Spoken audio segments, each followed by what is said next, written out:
Hi, everybody. I hope everyone is doing well.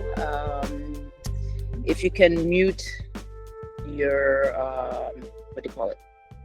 your chat, that would be greatly appreciated. So I just want to start off. Today we have Jenny Stratton, who I've known for some years. I've lost track of how many years it's been. But the way I came across her is I was actually a CatchLight fellow. CatchLight offers support to photographers through a fellowship program each year. And I think I was the second round recipient.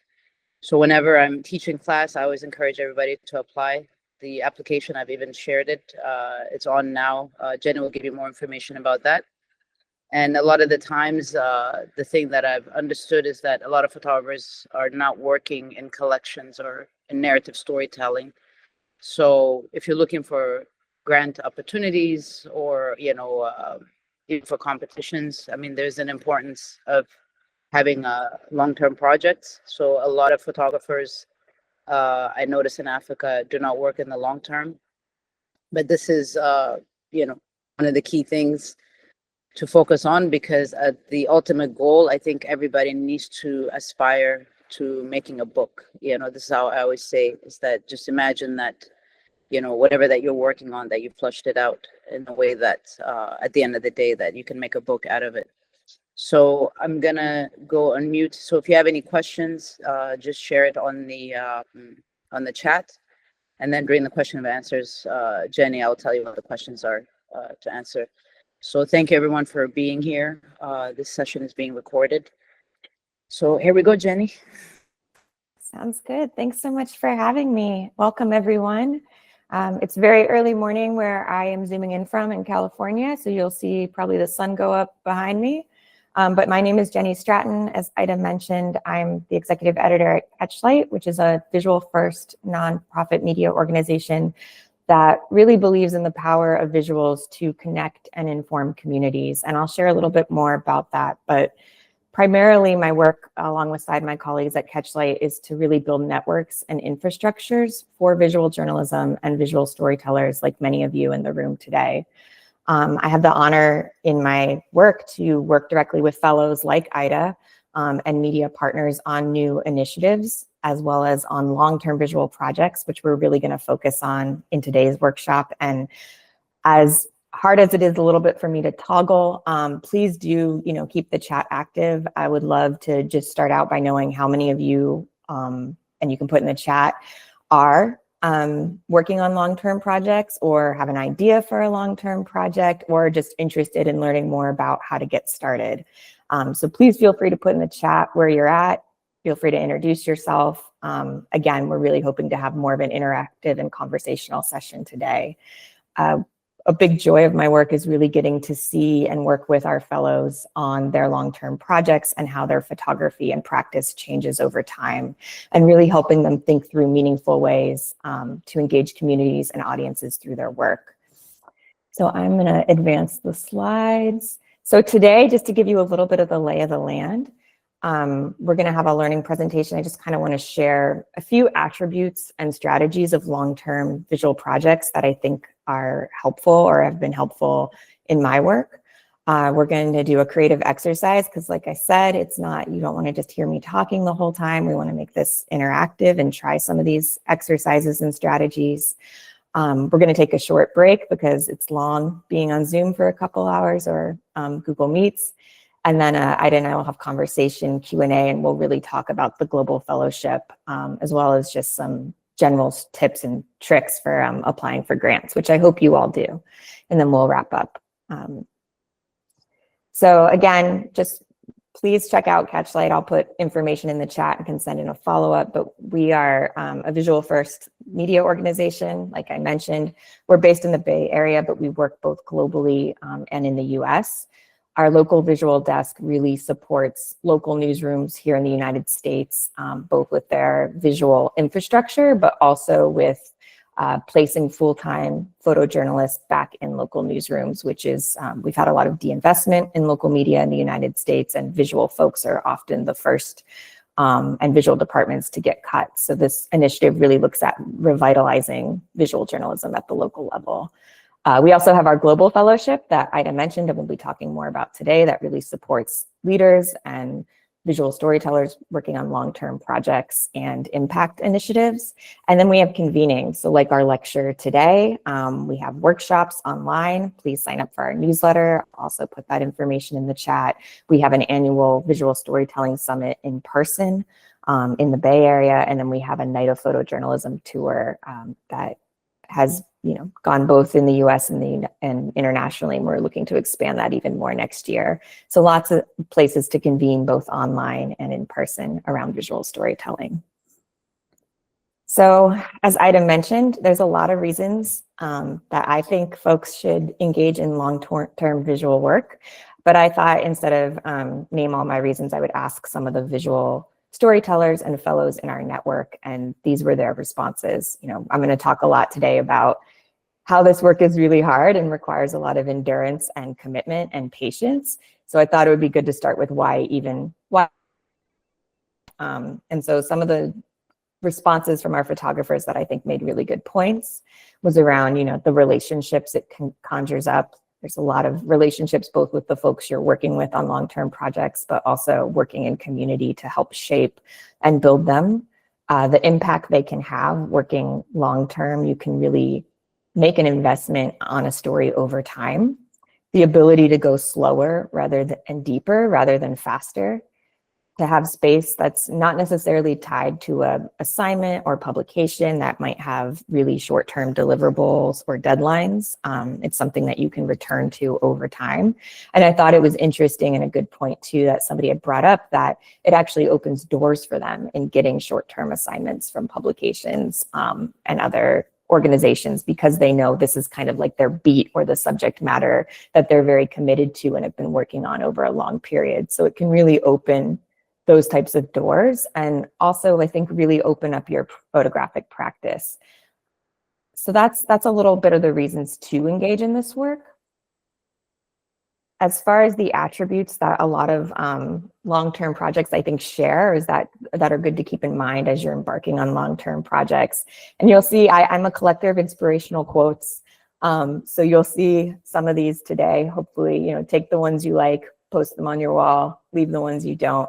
But I love this one from James Baldwin that really talks about that the artist cannot and must not take anything for granted. It must drive to the heart of every answer and expose the question the answer hides. And what this really means is with long-term work, it begins with curiosity. What are the things that you feel gravitationally pulled towards exploring? What are the things that keep you up at night? Really leaning into making photographs that engage with questions and not assumptions or easy answers. And so it's about questions leading to more questions, inviting others to engage in these questions with you. And, I think in doing this work, we really wrestle with questions about ourselves, about our relationship to our own practice, about the thing that we're doing long-term work about. It's really about the questions. And we'll do an exercise later that really leans into this idea of what are the questions that our photographs are asking and what are the questions that we're asking when we start a long-term project. And so another kind of facet or attribute that long-term work I think often shares is that they center relationships. And so I love this quote, move at the speed of trust. And what I love about this quote is, again, a lot of times, and a lot of you that work in photography and photojournalism in particular, it's deadline driven, and there's not a lot of time to slow down and think about and form relationships that unfold organically. If you think about the relationships in your life with your friends, with your colleagues, those took time to build. And it's the same with long-term work. So we're really thinking about what is our relationship to the work itself. We all bring different motivations and lived experiences to this work. So interrogating that, what are the relationships with the people, the places, the communities that you're engaging with as part of your project?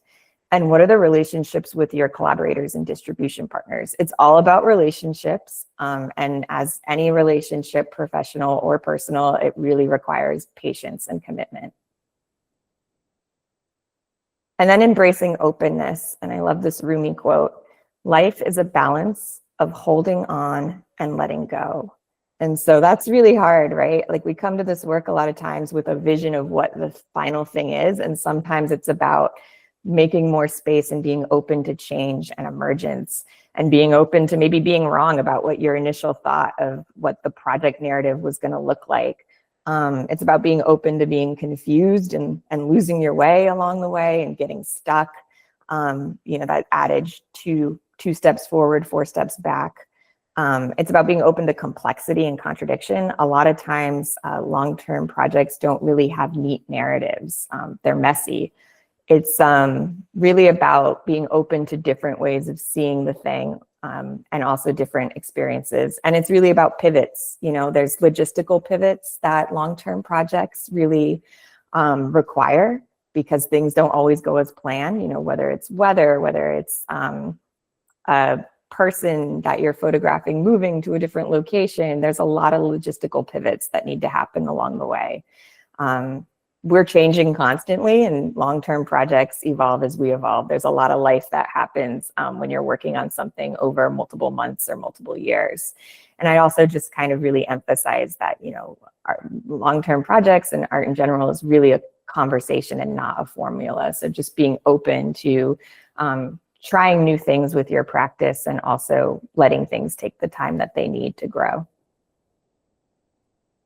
And then emphasizing process. A good friend of mine shared with me this quote from Tyler, the Creator, that I love for long-term projects. It's create like a child and edit like a scientist. I love this notion. And what I like about it is, you know, when we're kids, we often create without overthinking too much. We like a color, we're not thinking why we're putting paint on the paper. And so really embracing kind of your childlike wonder, and that suspension of disbelief to create and try new things that might seem really outside of the normal work that you do, not getting in your way, and really leaning into your creative instincts in a way that I think we do more naturally when we're children. And embracing, again, that messiness that I always think of the finger painting, and keeping it moving, like one step then another, instead of being so worried about the finish line, like just one step at a time. And then I like the scientist part for when you get to the editing phase of your projects, and also for the self-discipline that these projects really require, you know, because they're not tied a lot of times to publications or institutions.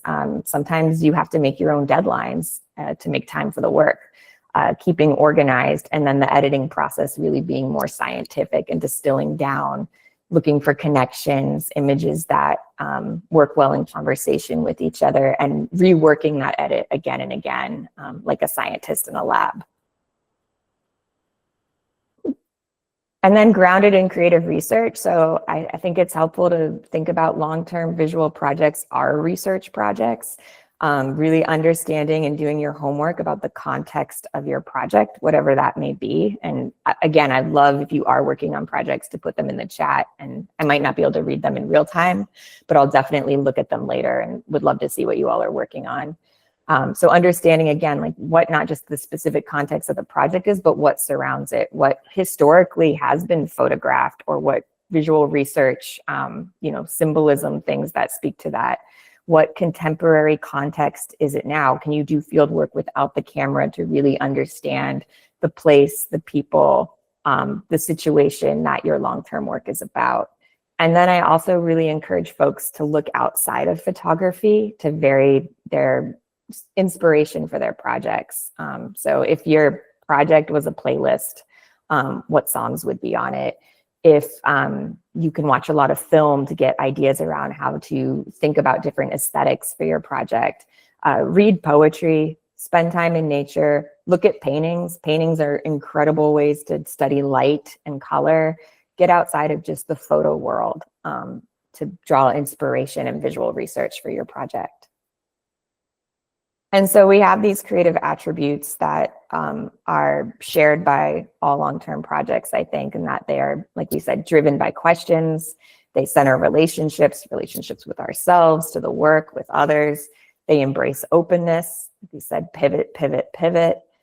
They emphasize process. So it is about product, but it's also about how you're doing the thing. And they're grounded in creative research.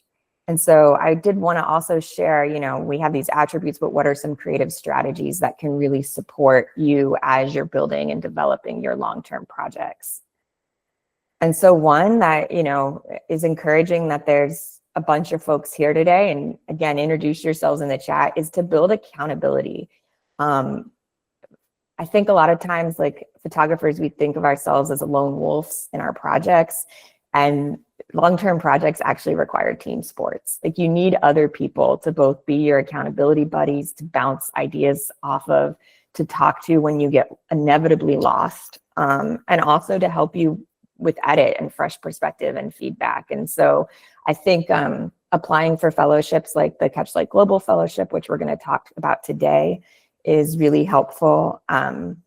But also, don't wait for the fellowship, get community now. Like introduce yourself to the folks in the room today, reach out to folks whose work you like, really build community. And I also would encourage you, this is a side note, like print your work if you can, like even on crappy little inkjet or whatever you have access to. It's really helpful to, once you're editing and moving it around, to do that in a physical and tactile way. So yeah, community and accountability for these projects is really key. Don't try to go at it alone. Building habits, really important. Can't stress this enough. Long-term visual projects need short-term goals, and the small habits make a big difference. So there's a couple areas where I think developing habits from the jump, or if even in the midst, it's never too late to start building these habits. Workflow is huge. There's a lot of information you're going to collect over the course of doing your long-term visual projects. So keep your information organized. Start a single document, a spreadsheet where everyone you meet in relation to the project, you get their contact information, you get their name with proper spelling, you get their address if you need it, you note where you followed up, you note whether or not you've thanked them for their time, super important. If the story does publish, that you share it with them. These things are important. Be consistent with your contacts and follow-ups.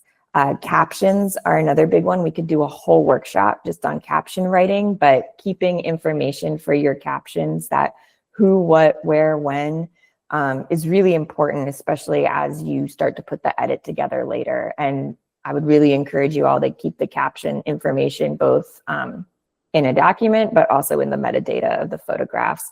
And then, as we all have horror stories about hard drive backups and losing our pictures, try not to let it happen to you. Have an alert on your phone, whatever you can do, an alarm to remind you to back up on a regular basis. It's tedious, but it's super important. And it's super sad and devastating when you lose your work because of something like a hard drive failure. Goal setting, I think set and share reachable goals. And what I mean by reachable goals is, some things are out of your control. Like if your goal is win 4 grants in 3 months, you can put your best foot forward in your application, but once you submit, you really don't have control over the outcome. So a more reachable goal would be like apply for 4 grants in 3 months. Same with just, I want to spend 2 hours every Friday on just visual research for my project. Like set those goals, but also share those goals. So going back to community buddy, my dad was my best goal setting accountability buddy when I was working on independent work. And I think having folks, whether it's from the photo community or from your own family or a friend to help keep you accountable with these projects is super, super important. And once you start involving other folks in this work, you're accountable to them as well. So making sure you're continuing to move forward. And I think too, sometimes we get stuck that we have to have the work be perfect. And I think something to get out of that is to give yourself some creative sprints. So, what by that I mean, if you're photographing a certain thing, like I'm going to go do this creative sprint and just spend time making pictures around this and see what happens. Like it doesn't always have to be formulated. So giving yourself some things that feel like they're in your control, but also pushing you to keep momentum on your project. And then care rituals. And I mean this in a way that, these projects require endurance. They're marathons, just like an athlete would take care of themselves. I mean it like that. Like, I really wish I had stretched more, like things you can manageably do. So having time in the morning just to stretch, I'm sure we can all use a movement break now, being on Google Meet, but also, you know, taking time away from your project. So figuring out what those daily habits are for you, just like an athlete would training for a big event or race, is super important. And those small habits will help not just with your long-term project, but your overall health and mitigating burnout. All right, so another strategy that we're also going to dive into a bit more today is free writing. I don't know if I can see you all, but by raise of hands or just in the chat, you know, how many of you keep a journal? This is something that, oh great, we do have hands. Oh, this is lovely. So for my journalers, keep journaling. Like, it's super helpful both for processing, but also for referring back to. So I really encourage you all, you know, my journal practice is sometimes I will take photographs in my journal and write, you know, what's not in the frame, basically, like what was the headspace when making the picture, what questions came up, what was the experience like, that kind of thing. Because you know, days go on, we're humans, we forget. So both, again, this journal practice really helps for long-term projects, both to see how your photography has evolved over time, but also how you're thinking about the project may evolve over time. So it's a great document in its own right. And it also, I think, is just really good to get stuff out. And I'm, you know, I favor pen and paper, but whatever it looks like to you, I highly encourage it. And then sometimes I don't feel like writing. So I also do these redaction poems. I take books that are, you know, like our library has these book sales where you can buy like a box of books for $1. And I sometimes will look for books that are in relation or loosely connected to the subject matter that I'm photographing. And I'll just kind of zone out meditatively and, you know, black out all the words besides words that feel like they're in relationship to each other or to the project. And it's weirdly been a really great way to source titles. And also, again, sometimes we don't feel like writing. So it's nice to have another free writing type practice that we can turn to. And then multiple forms. So I think, you know, it's really important. I love that Aida frame this as like the project, you would have a book and multiple chapters. And I think that's great as the ultimate goal. And I think also like really leaning into the fact that images have the power to travel to different spaces and places and take on multiple forms, especially if you're doing this work over multiple years. So I'm going to talk more about this when we get to the fellowship portion, because it's related to the application. But I do think it's really important to have a distinction between outcomes and outputs. And I see folks get tripped up on this a little bit, and really letting the outcomes lead the outputs. So just, you know, to distill it down, outcome is really the impact you want the project to have. And I think trying to be specific about that when you're thinking about these applications, you know, it doesn't have to be having your outcome be a broad audience mindset shift is really hard both to measure and to do. So try to be specific and zoom in before zooming out. So consider, you know, on your practice, what is the outcome you want this project to have? Maybe it's actually trying a new technology.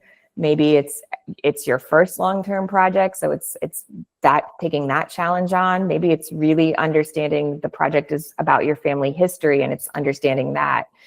So really consider, you know, what impact it might have on you first. And then also, you know, to collaborators, like it doesn't have to be a large volume of people, but for the people that you're engaging with, what outcome do you hope the project might have on them, or resonance, or how might it be meaningful to them?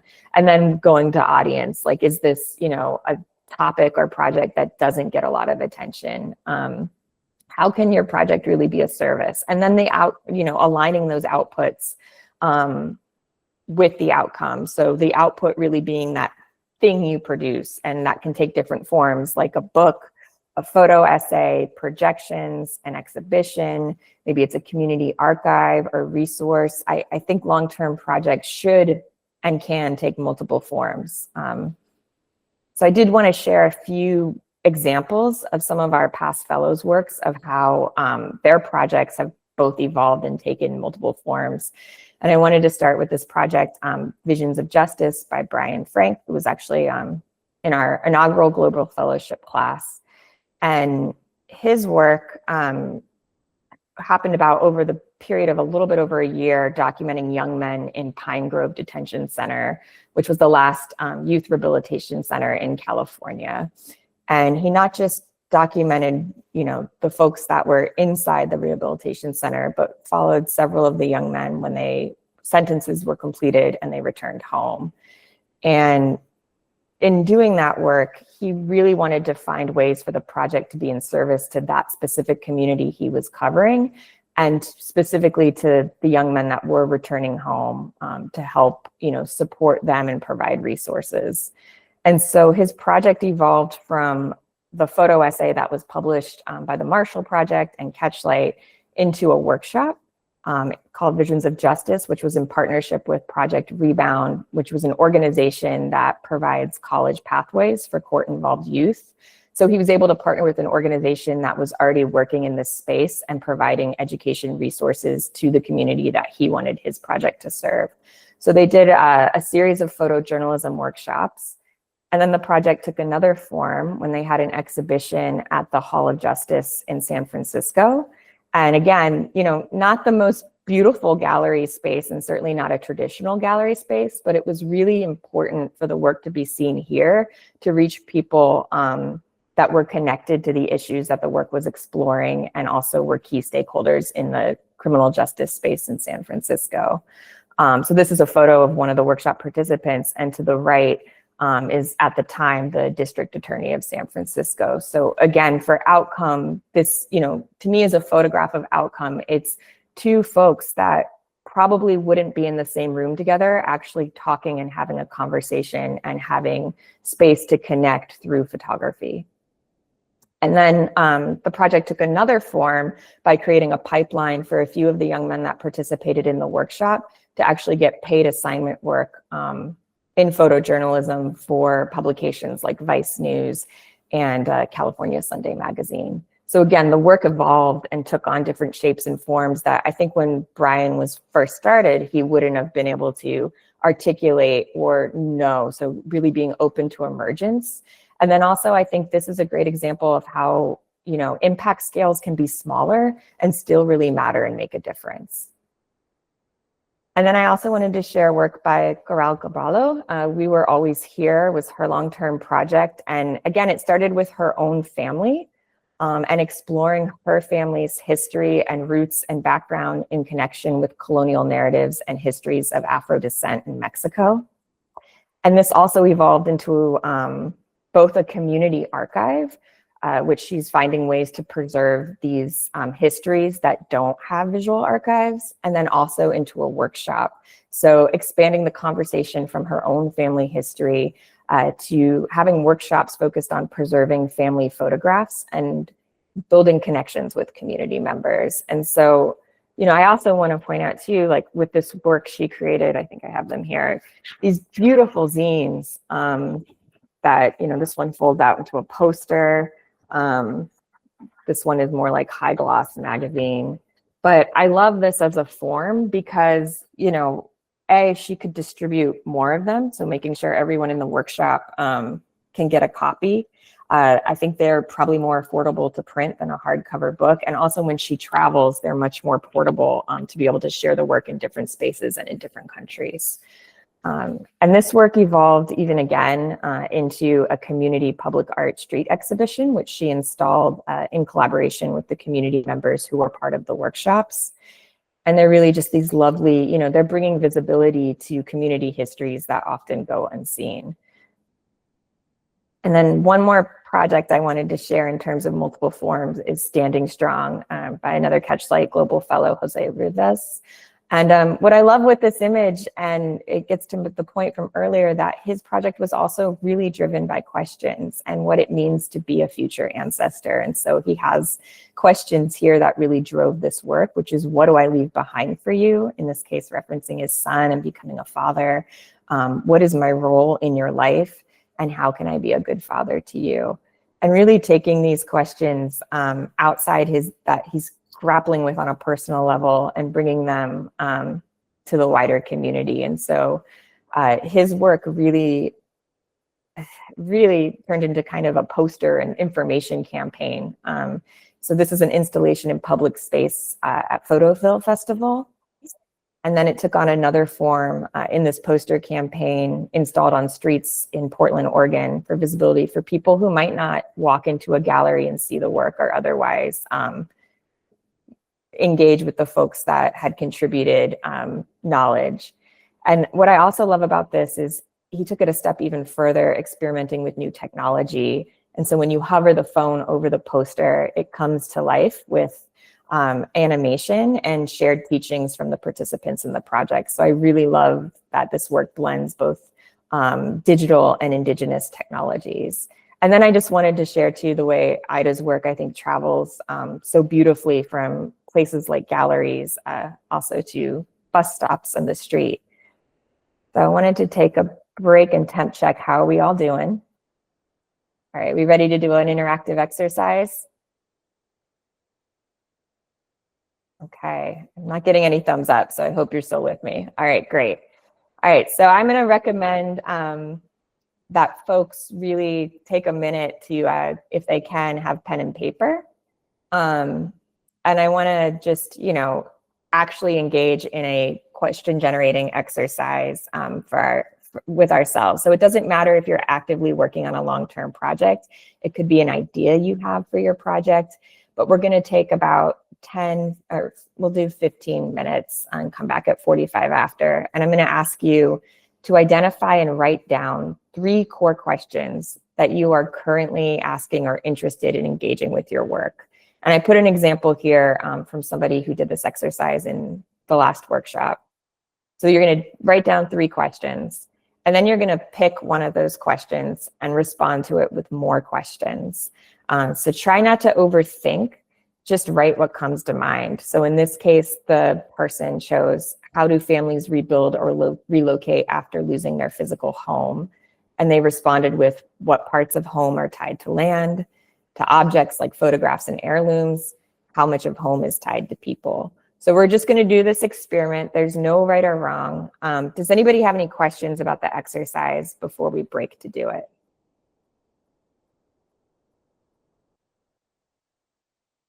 Okay, so we're gonna take 15 minutes. Oh, we got a question. Let me get there. I don't know how to open them. I'm looking at the chat. If anybody have questions or anything, I think it's quite clear. Just share it in the group. And also, I will randomly select folks. Jenny, there's about 37 people inside the group. And I think I've identified so far, there is 7 who are working on long-term projects, or 8 who are working on long-term projects.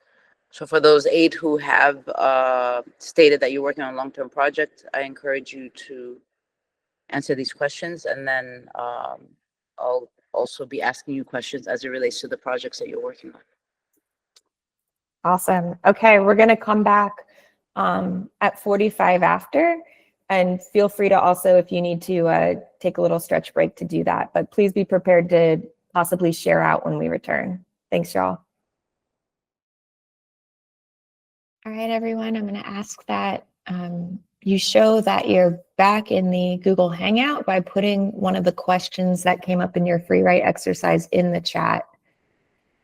Take a moment, pick one of the questions that emerged, and let's throw it in the chat. And I'm just going to read them as they come in so everyone can see them. What is the war effect on the people I photograph? What are things that we do to relate us to a greater community back home or religious community?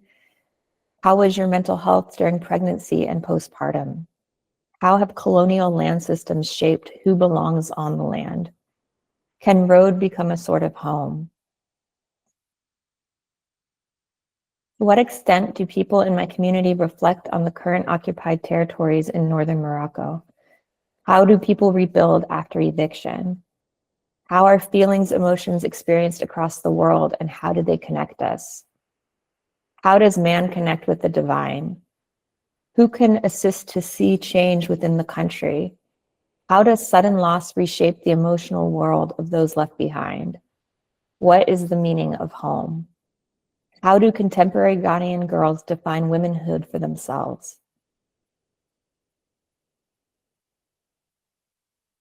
Wow, I'm excited to see long-term projects on all these questions. I'm curious, and if somebody could come off mute to answer or put in the chat how this exercise was for you. Was it hard? Did a question come up that you didn't expect? What was it like?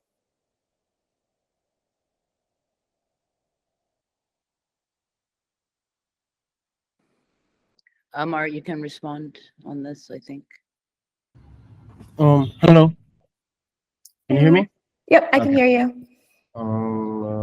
Okay, this exercise, honestly, I had those questions already, but the most crucial one was the second question, was pick a question to respond with more questions. And yeah, and I wrote the question that I have thought of more questions of. So I think this exercise helped me about going broader than what I have all like seeing or witnessing about my project, or yeah, like it just changed the angle of how I've been seeing it.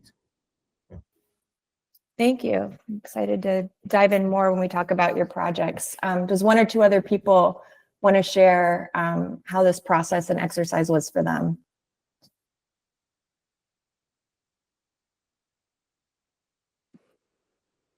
Mohammed Hussein from Egypt. I'm curious to hear what your thoughts are. Uh, Thank you. Hello. I told you guys I'm gonna call you out if nobody's saying anything. So be Okay. ready. Okay, thank you. Actually, that the questions are very good for me. That the exercise is very good for me. Always that to let me that to speak or talk and or writing, because I'm very bad at writing.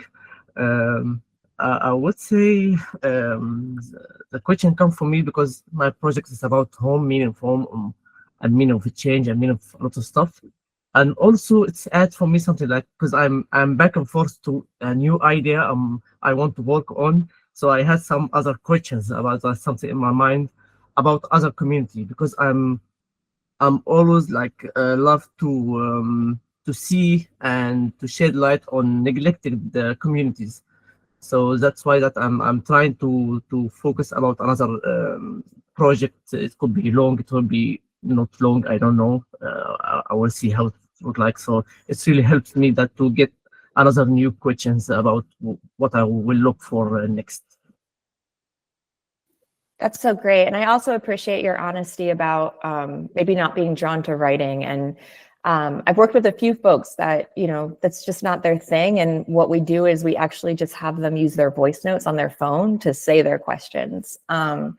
So I'm excited to see, again, how these questions might inform what you photograph and how you photograph. So I'll be putting my contact information at the end, and always happy to stay connected. All right, one more person, and I think we wanted to ask some questions about folks' long form projects that they shared in the chat.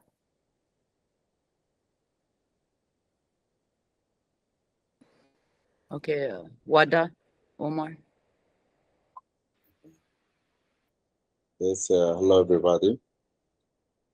I put three questions. What are the new agricultural practices that the Sudanese refugees who came after the 5th of April 2023 war are doing in Uganda? What is the relationship with the new land? How they adapt to the new environment? Thank you. Thank you, and I thank you all again for trying something that for many of you might have been new, and for sharing your questions in the chat. Like I said, there's a lot of really deep and interesting questions being grappled with in this group. And I think that means you have the beginnings, or if you're already in, of a long-term project. So I encourage you to not look for definitive answers, but to open up the questions you're asking with more questions and return to this exercise. And I'm going to transition it to Aida, who's going to lead conversation about some of the long-form projects that were introduced, and then I have some questions to ask her about her own long-term project practice. Okay, thank you, Jenny. Yeah, so I think like one of the key things that, as you all can see now, is that even from my own personal work, everything starts with a notebook. Everything starts with a pen and paper. And this is why it's really important. It's not about trying to be like a Pulitzer Prize writer or something like that. It's really just getting your ideas down on paper.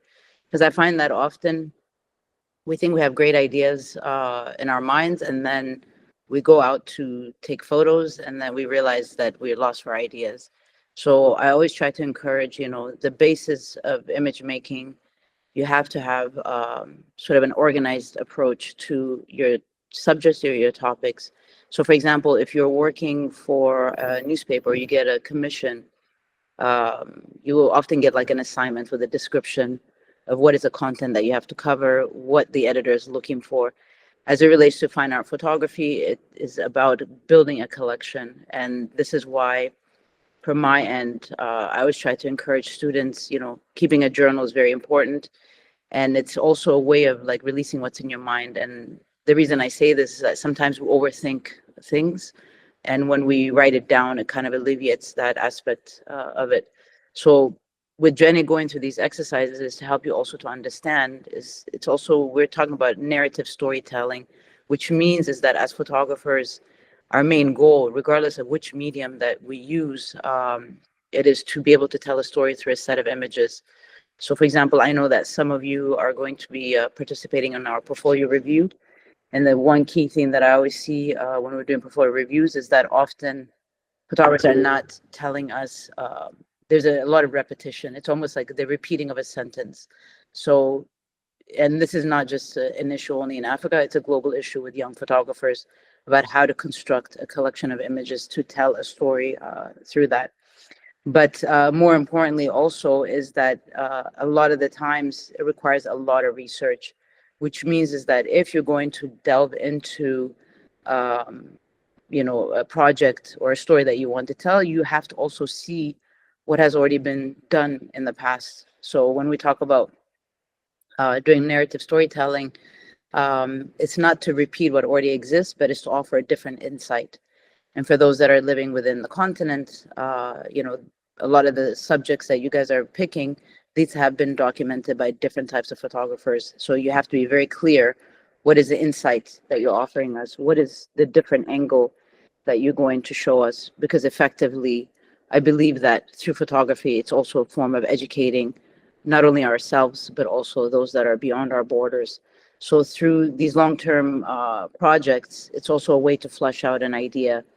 And what I've seen, when we look at photographers in the West or in Europe, there's a focus on long form because it's a chance as well to be able to, get picked up to be published. There's also, to be inside a book. There's all these elements to it. And I know that often for photographers in Africa, there's always this, because we have limitations in publishing and printing books and so forth, we sort of go for the quick story or something that, goes up online, within your social media.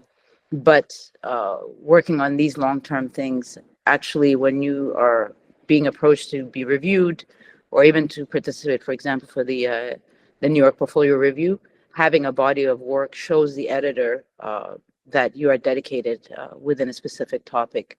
So these are quite relevant in the industry because a lot of the times, if you look at, for example, a lot of photographers will have websites. Inside the websites, there's different assignments that they have done. This is what the market is looking for, is to see how you're able to flesh out a story and how you're able to express that in a way that somebody can understand it without just reading your text, you know, because I know that often folks will write a really nice story, but then the images don't translate. So this whole exercise here today is just to give you an idea of constructing a collection and why this is important.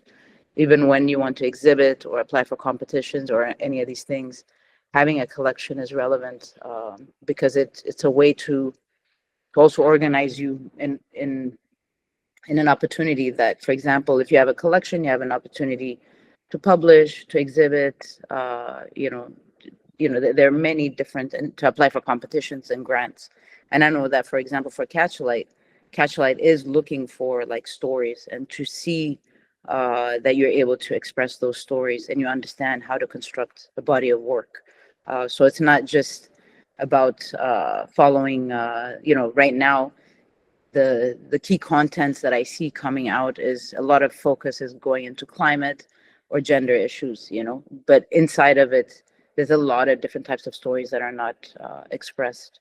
So, but anyways, I have some questions. I don't know, Jen, if you want me to ask before the rest. Okay. Yeah. So, my suspicion is for the group that's in here, Jenny, I think there'll be like some questions that they would have. And then if I missed anything, I would encourage the rest of you to ask specific questions to her as it relates to a long form. So, I mean, the first thing is that when people are applying for funds, how should they how should they package themselves up?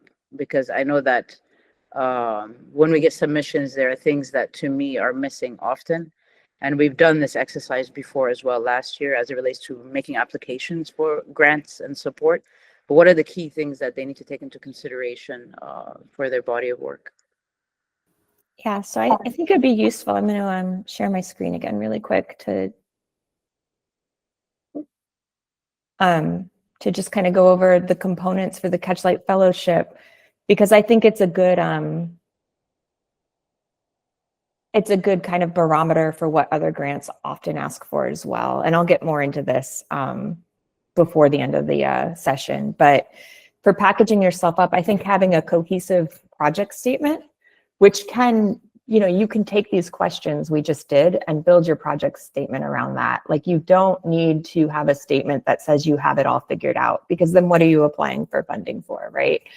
So what are the questions that your project has identified, and how are you engaging with those questions through photography? I think are the main things to think about with your proposal, and then including, what deliverables are, so what you're planning to do in alignment with what outcome you hope the project has. So again, letting those outcomes and the outputs have cohesion.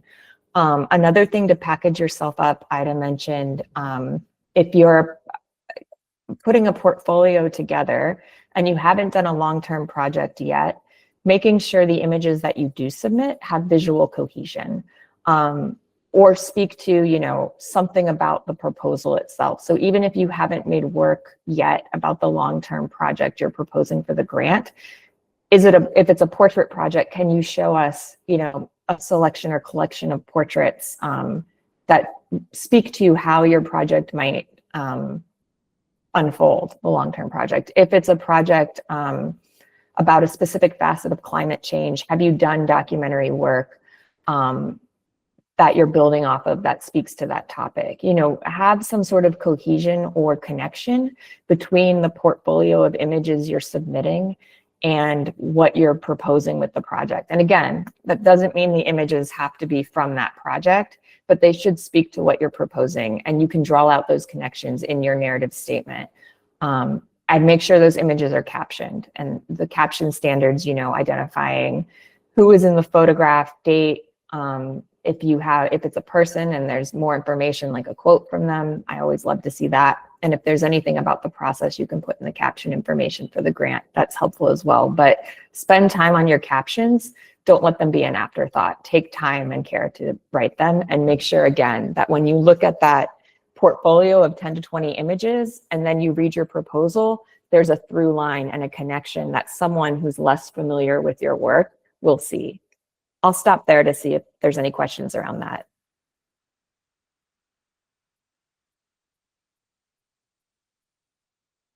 Okay.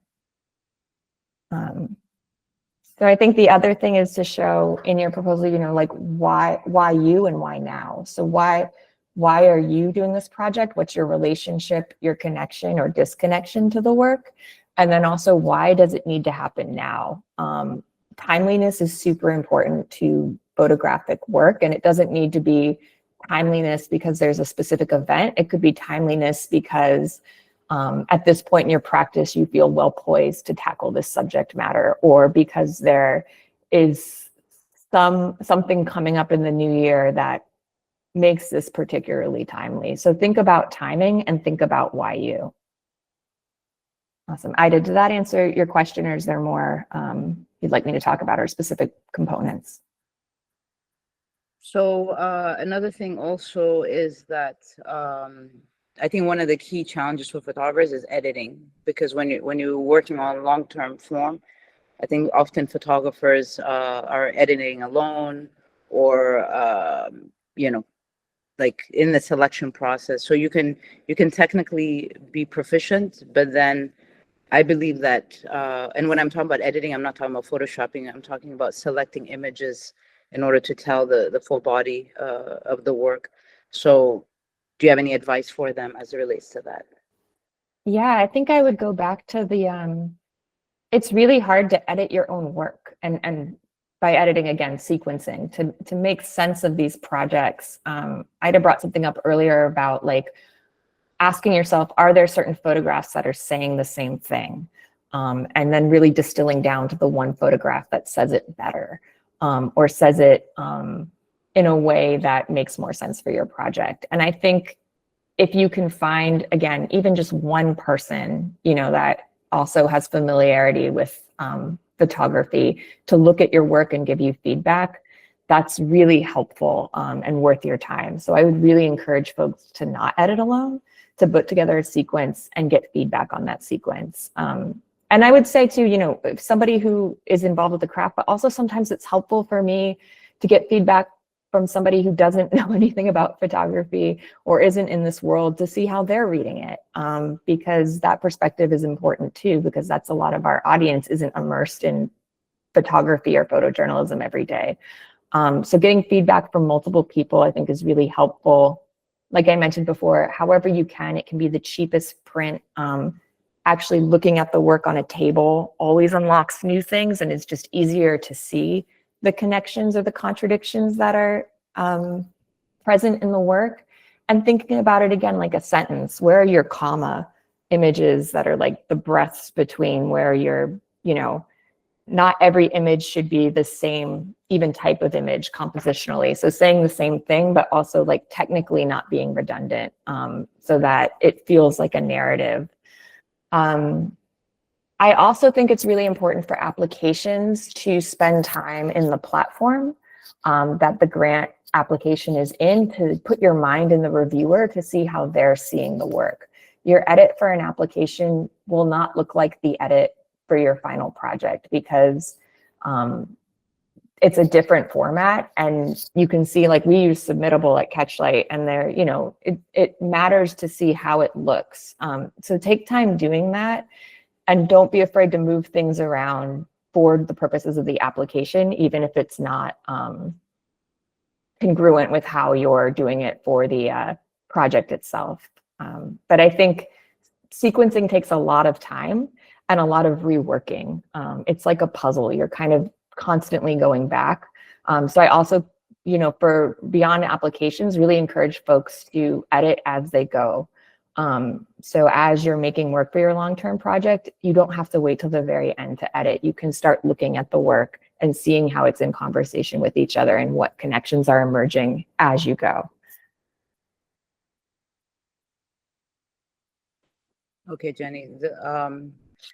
So basically, I mean, the key thing is, even for myself, it's important to share the work with as many people as possible, because, you know, the whole point of, for example, when there's a portfolio review, each person's going to have like a different view on your work. So the more variety that you have is quite important.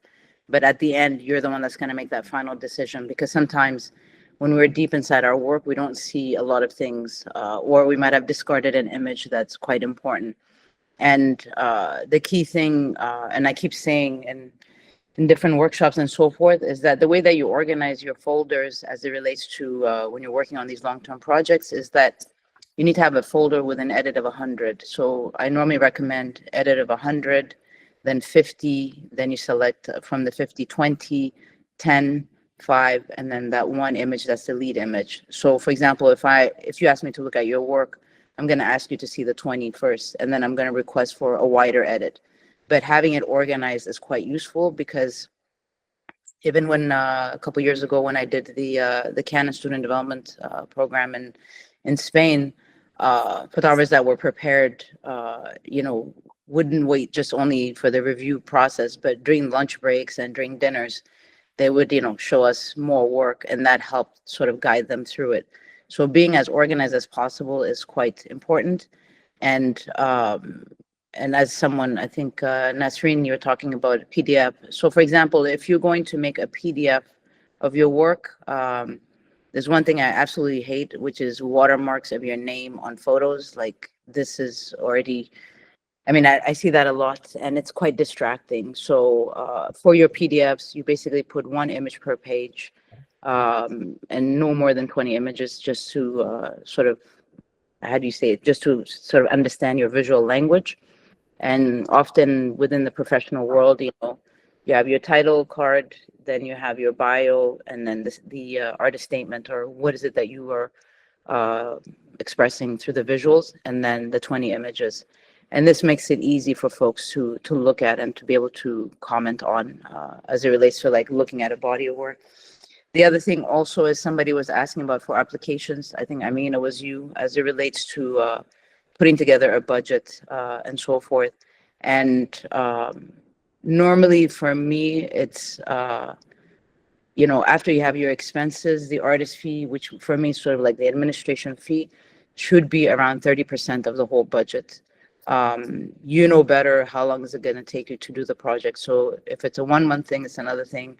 If it's 6 months, a year, your fee should be based on how do you value your time, the valuation of your time to work on these things. And clearly, a lot of the funding structures and so forth, some have different rules and regulations and what have you. But the key thing is to have like a very clear and concise budget that also pays for your time. And, often in budgets, you have some unforeseen budget lines. So if you need to travel somewhere, you need to stay at a hotel, or if you need to, for example, the transportation is always one of the challenging aspects of it. But remember, as it relates to your storyline, I know that sometimes people want to travel really far to tell a story, but my whole thing is that you have a lot of stories at your doorstep. So photography is not about going far away, but it's about finding the stories that are close and intimate to you. And yeah. Yeah, I would just add one thing to that too. For local travel expenses, mark up by 15%, because you could submit the grant and gas prices go up, hotels go up. So I always encourage folks, don't overestimate by a lot, but mark it up by 15%, because those prices will change and fluctuate over time. And yeah, I think making sure you're looking very closely at the grant parameters, because some grants do not allow for certain budget items. So you don't want to get disqualified on a technicality. And sorry.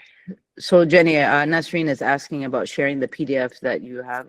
I think you can share it inside the group, inside the chat. So the other question as well that I know that a lot of photographers ask is about model releases, or the legalities. So for example, if you're focusing on one person, how do you get that release? Or there's an ethic part of it, because I know that sometimes also people ask for money. Ethically in photojournalism, you're not supposed to give money to people, because that also, how do you say it, that construes the storyline. But Jenny, if you can speak about that.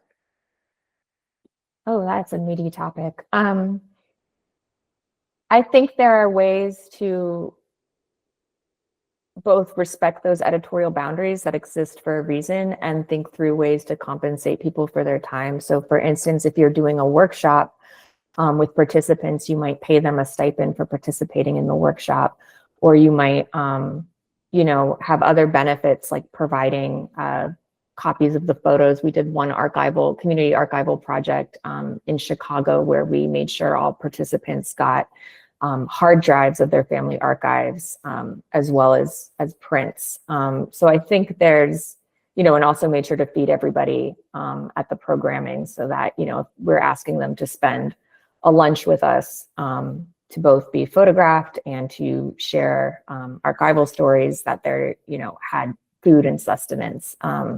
So I think you can always ask and have that conversation, because it is, you know, I am seeing some industry shifts where that's changing in certain facets, particularly as work is becoming, moving beyond publication into more different engagement and activation spaces.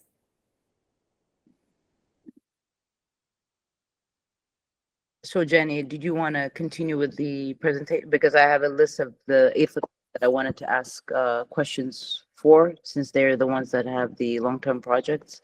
So let me know how you want to step forward. Yeah, I can finish through the presentation really quickly, and then we can open up to conversation both for those long form projects. And then I had some questions for Aida as well about her approach to this. So let me screen share.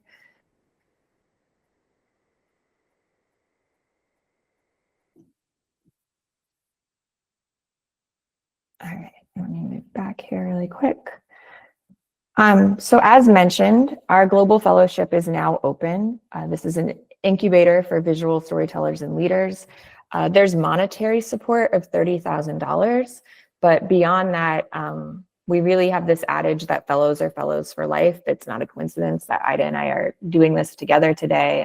This CatchLight Global Fellowship is really about that network for professional growth and creating community and infrastructure in the visual space.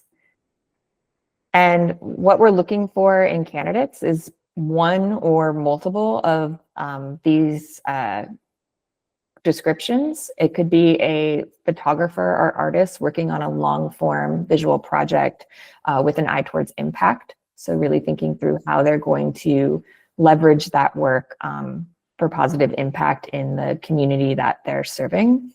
Leaders advancing the visual field, so through different initiatives and infrastructure building, and then educators supporting emerging visual storytellers. So it was kind of that thing around workshops, but also creating educational resources and curriculum for other visual storytellers just starting out in the field. And then we talked about the application components, but I just wanted to go over them in more detail really quick with some advice. We have these narrative questions, and I'll point out a couple of them just so that you all have them.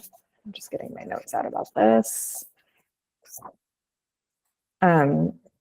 Read the application carefully. Like, I really encourage folks to annotate the narrative questions and look through them all before they start writing to them, so you can kind of be strategic with word count about what you're sharing where, and not redundant. Really try to use every question to share a new facet about your work and about who you are as a visual storyteller. There's a bio and resume. Pretty much you can Google kind of standard CV formats. You don't have to, it doesn't have to be fancy. I know it's a visual storytelling fellowship, but we don't expect the resumes to be like super well designed. So I think your time would be better spent on the 10 to 20 images with captions. And again, really putting care into a strong lead image, because that's the first impression and the first thing the reviewer is going to see. A cohesive overall collection of visuals that even if they're not from the same or project that you're proposing, do have a connection to that proposal. And then, you know, like I said, taking care in your captions and showing your professionalism, but also where you can put in information about the project and get us to know the way you work more. The estimated budget, ours is really high level. So again, be thoughtful about making sure you are putting in for your own time. I know Aida mentioned 30%, as well as other expenses associated with your project, but it's not a line by line budget, it's high level. And then we ask for a 60 to 90 second video or audio clip. So if you're not someone who likes to be on camera, you can also do audio that really just introduces yourself and why this fellowship proposed work matters to you. It's really like a chance for us to get to know you in a different format than you're writing. And then 3 professional references. And what I'll say about this is we're not asking for reference letters. We are asking for contact information with email address and phone number, and do make sure you ask people first and give them a heads up.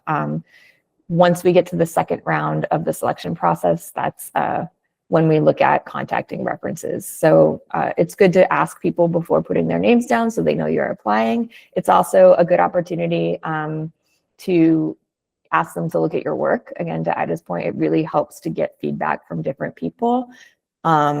And then also, I should say too, more important than the title of the person whose reference you're getting is how well they know you and your work. So we're not looking for big names like New York Times or something like that. We're looking for folks that have worked with you in a professional capacity and can speak to your practice and professionalism.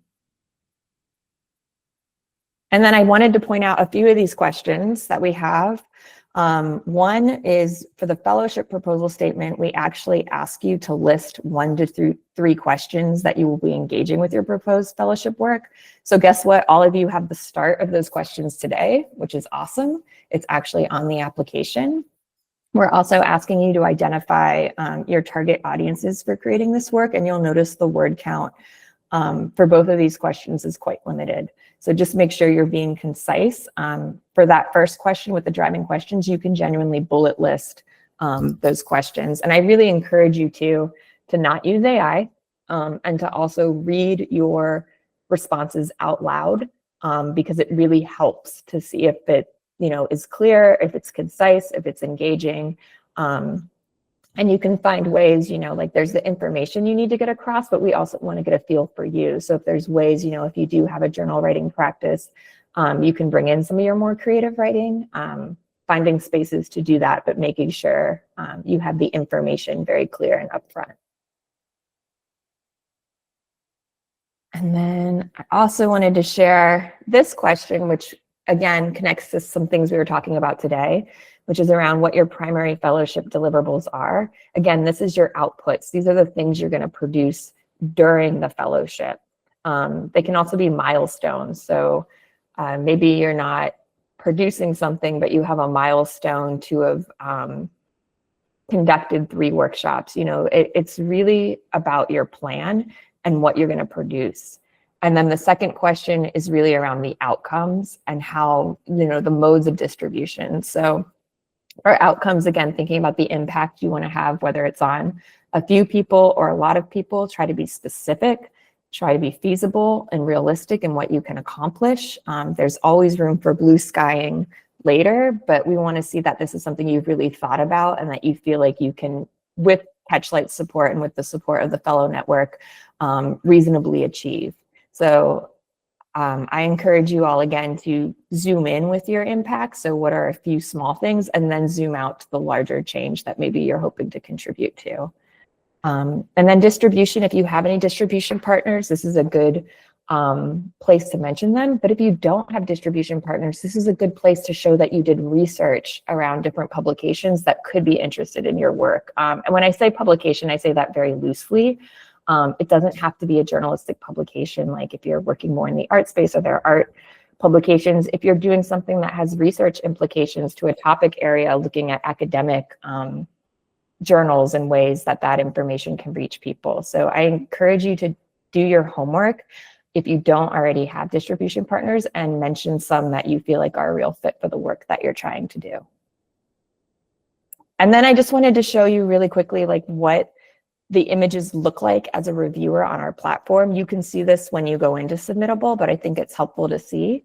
So there'll be the image, but then when you roll over it with your mouse, there'll be the location, date, and caption information. And you can see here, I think Rehab, one of our current fellows, did a really good job with her caption information. She, provided those key details. She also gave a little bit of direct quote from the participant photographed, but then also talked about the process and why she chose Polaroid and this diamond painting technique. And so again, I want to encourage you all, like the last inspirational quote I'll leave you with is that, you know, you miss 100% of the shots that you don't take. Throw your hat in the ring if you feel like this is a fellowship that is a good fit for your work and that you feel like you would benefit from. Our jury changes every year, so it's also a good opportunity, even if you're not selected as a fellow, to get industry leaders to see your work. We'll be announcing the jury soon, so you'll get to see who those folks are before applying. Which the deadline again is 15th of December. It's also free to apply, which I think is very important. So there's no financial barrier to entry. And then also I will say, like, a lot of our fellows apply multiple times before receiving the fellowship. So if you don't get it, don't get discouraged. Use this as an opportunity to really work through your thinking process for your long-term project. And also, you know, again, like, we tried to design the questions in a way that you could be able to apply them to other grant and funding opportunities as well. So that being said, I just want to leave you with a few photographs from some of our CatchLight Global Fellows that really, I think, speak to the range of projects, of techniques, of modes of working, of geography, and encourage you, again, you know, to just try, and don't get discouraged. And again, the other thing I would say, if your project really is about public art and distribution, show us some installation work that you've done. Like, not all the portfolio has to be project work in the narrative sense. Some of it can be process work if that's really important to your proposal and what you'd plan to do with the fellowship.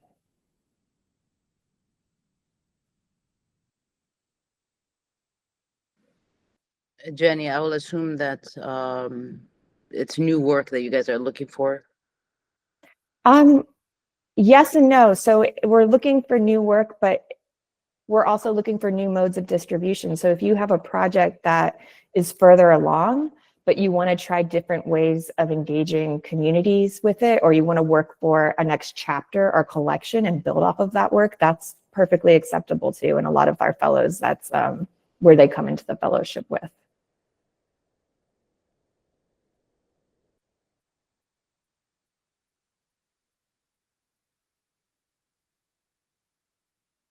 And I just want to leave my information here, but I'll also put it in the chat. Feel free to get in touch.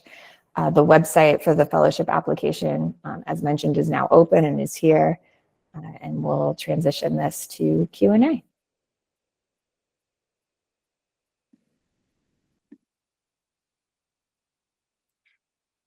Okay, just a quick note. As Jenny mentioned, the captions and titles are very important. I cannot tell you guys how many competitions I've juried, and there's nothing more discouraging than to see a body of work and the photographer has made no effort to have these informations in. And you have to remember the industry that we're in. It's a very small, it's a small industry in the sense that we all communicate, we all know who's submitting. And as Jenny mentioned earlier, and the one thing that I'm always stating is that rejection has to be part of your workflow. And, you know, I can't explain to you guys how many things I've been rejected from just to find sort of my path.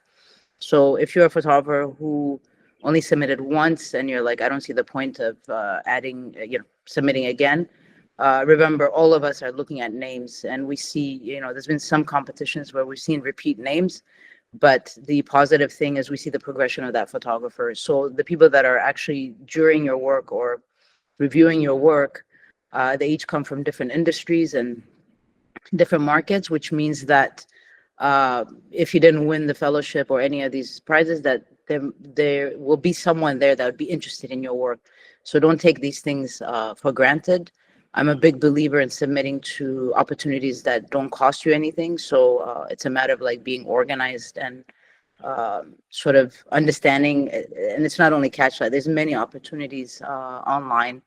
For example, Nat Geo has a grant program looking for photographers in the Global South.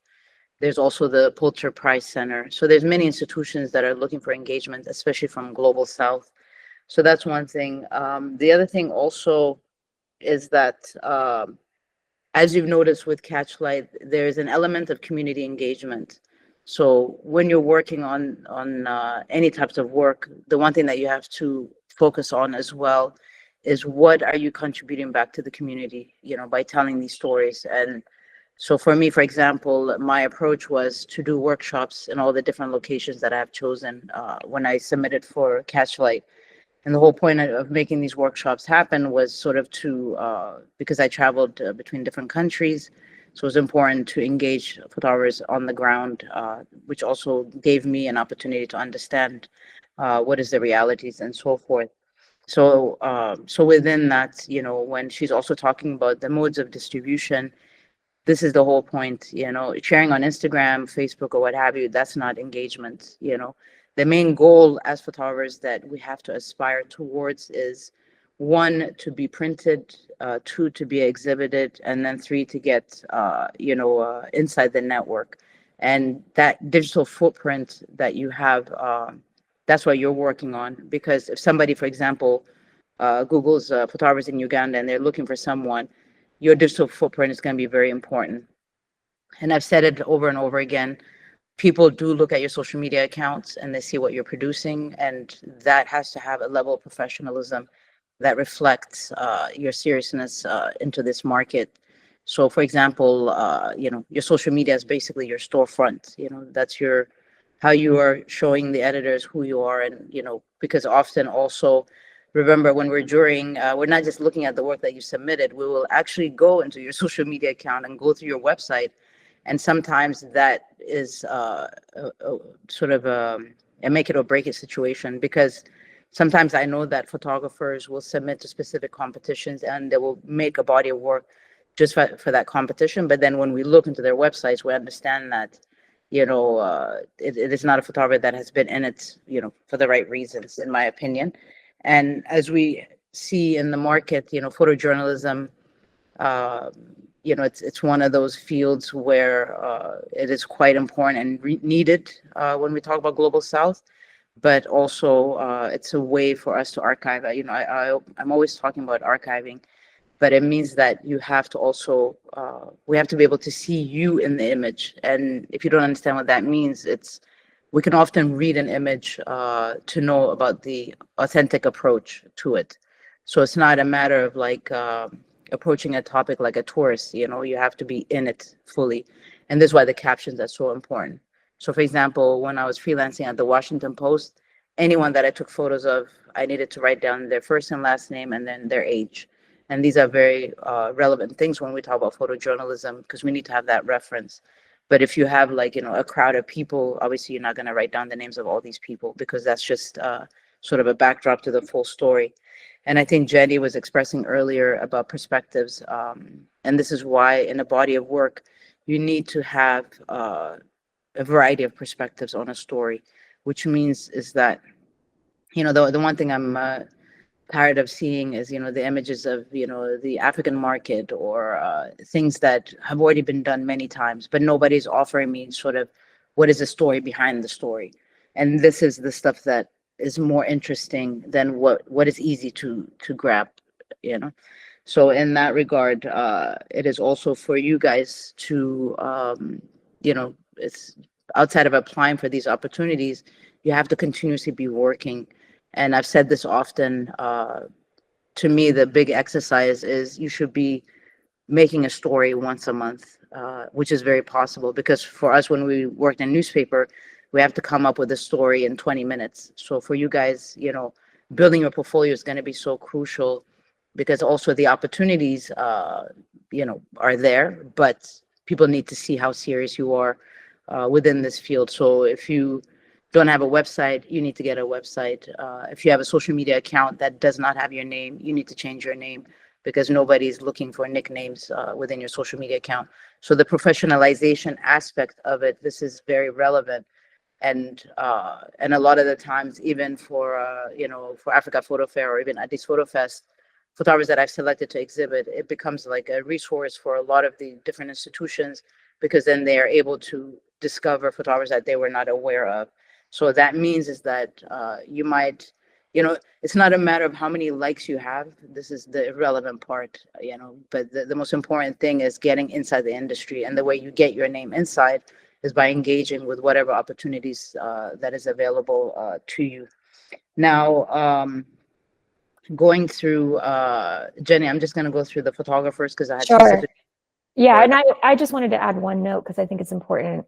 We talk about getting feedback on the projects, but get feedback on your website and the social media too. Like that is a big part of your professional portfolio. So use that same process and ask folks to give you feedback on your social media and website. Okay, thank you, Jenny. So I'm going to start with Wada Omar. I saw that you mentioned about covering the Sudanese community in Uganda. I know Kampala quite well. There's also other communities there.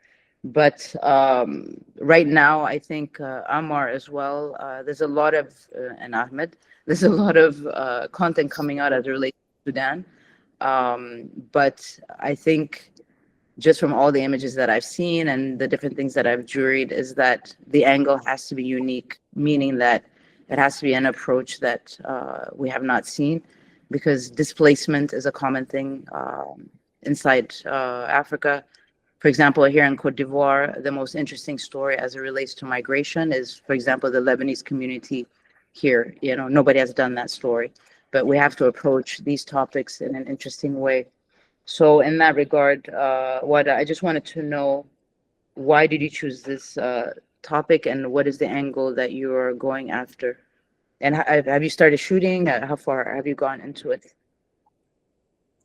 Yeah, thank you very much. I started like almost now 1 year into the project. I think the different angle is like, because these people already was working in the farming before in Sudan. They came to this new land. So I went to see like what the new practice they do, how the adaptation to the new land, how the new landscape. Because like in Sudan, the land is like flat. Here you can see it like up and side down. This all difference I want to show. So you just only want to focus on the land, or what is the story? Because at the end of the day, the people are going to be your storytellers. So have you focused on like a character to define these things? This is what I'm trying to. Yeah, I already working with the 3 protagonists. They are. I went to document like full process for one of them, like from preparing the farm to the whole process until harvest. And now working, because it was very far. Now working with one is very close to Kampala. He's like farming some vegetables to brought the seed from Sudan. So it's not available here in Uganda. But now he's farming it and bringing here to market in Kampala. 2-3 hours from Kampala. Now, So and I'm thinking to add some like a woman to give a different perspective now. Because all 3 are men. Mm-hmm. So what, as it relates to these protagonists that you have selected, at this stage, do you have a view, for example, not just them of farming, but do you have like, let's say, a 24-hour view of their lives or the stories behind the farming? You understand? Because there's a life behind that. Yeah, for sure. There are children, the family also like for it. Like I put it in my mind. It was like I feel like I'm taking photo like from outside. Now like I went through this many workshop and study some reference. I felt like I need to go more deep. Like the children, they're with them, they're going to school, what are doing their life, the whole aspect of the story. Their wives also with them. So, I assume that you've done some NGO work in the past. Is that correct? Yeah. Yes? Yes. Okay. Yes. So you need to get out of that NGO mode is what I'm trying to tell you. Yeah. Because, I'm aware of that. doing assignments and yeah. What did you say? Because it's like fast Maybe turn off the video because it's getting choppy. food, you know, in your daily business. It's like Yeah, because I fast didn't hear the food. last part, but yeah. No, it's just, Okay, sorry. yeah. No, but I mean, that's where, like, I think this is why you need to liberate yourself from the style that you have now, Yes, because I think also, you know, now you it's can hear me. to tell a story. Yeah, I can hear you. No, to tell a story, it's not only about being technically correct, but it's also being able to capture moments, you know, but moments that show a different layer. Because I know the construct of NGO work, you know, what they want, how they want it, and so forth. But we need to be able to see your style and who you are. This is the key thing. Yeah. What did you hear what I said? I'm working it because like yeah, I heard you. Okay. You can hear Okay, me and now? then for Muhammad Hussein, yeah, I can hear you. That was just my comments to you. But if you have a question, put it in the what do you call it, in the chat. I'm just gonna move forward with Muhammad. So thank you, Wada. Okay, If you can thank just you. mute yourself. Yeah. If you have questions, put it in the chat. So Mohammed, I mean, so you're talking about, I mean, what I wrote from your text is that you want to, you know, you're working on the story, but there is a relation between you and your grandmother. The things that I can imagine is, first of all, where are you in Egypt? In Cairo, yeah. Okay, I know Cairo quite Yeah. well. So to me, I guess what you're approaching is things relating to memory, history, relationships, generations. I assume these are the markers, but my curiosity is, like, what approach are you going to be taking, or what approach are you taking to tell this story? I'm working on this project since 2019, end of 2019. And I have like more changes and back and forth between that, what should I take, what should I do. So I started first to document my grandmother life and since when she's here and what her life look like and stuff like that. And then I start to navigate in Cairo between the memories of my grandmother and where she used to go around the city and what's changing now and I'm between like what I lost eternally and what I'm losing externally outside in my city. And also besides that, I found also another way of it changed by our graveyard, family graveyard, that they are like under threat right now that to be demolished also.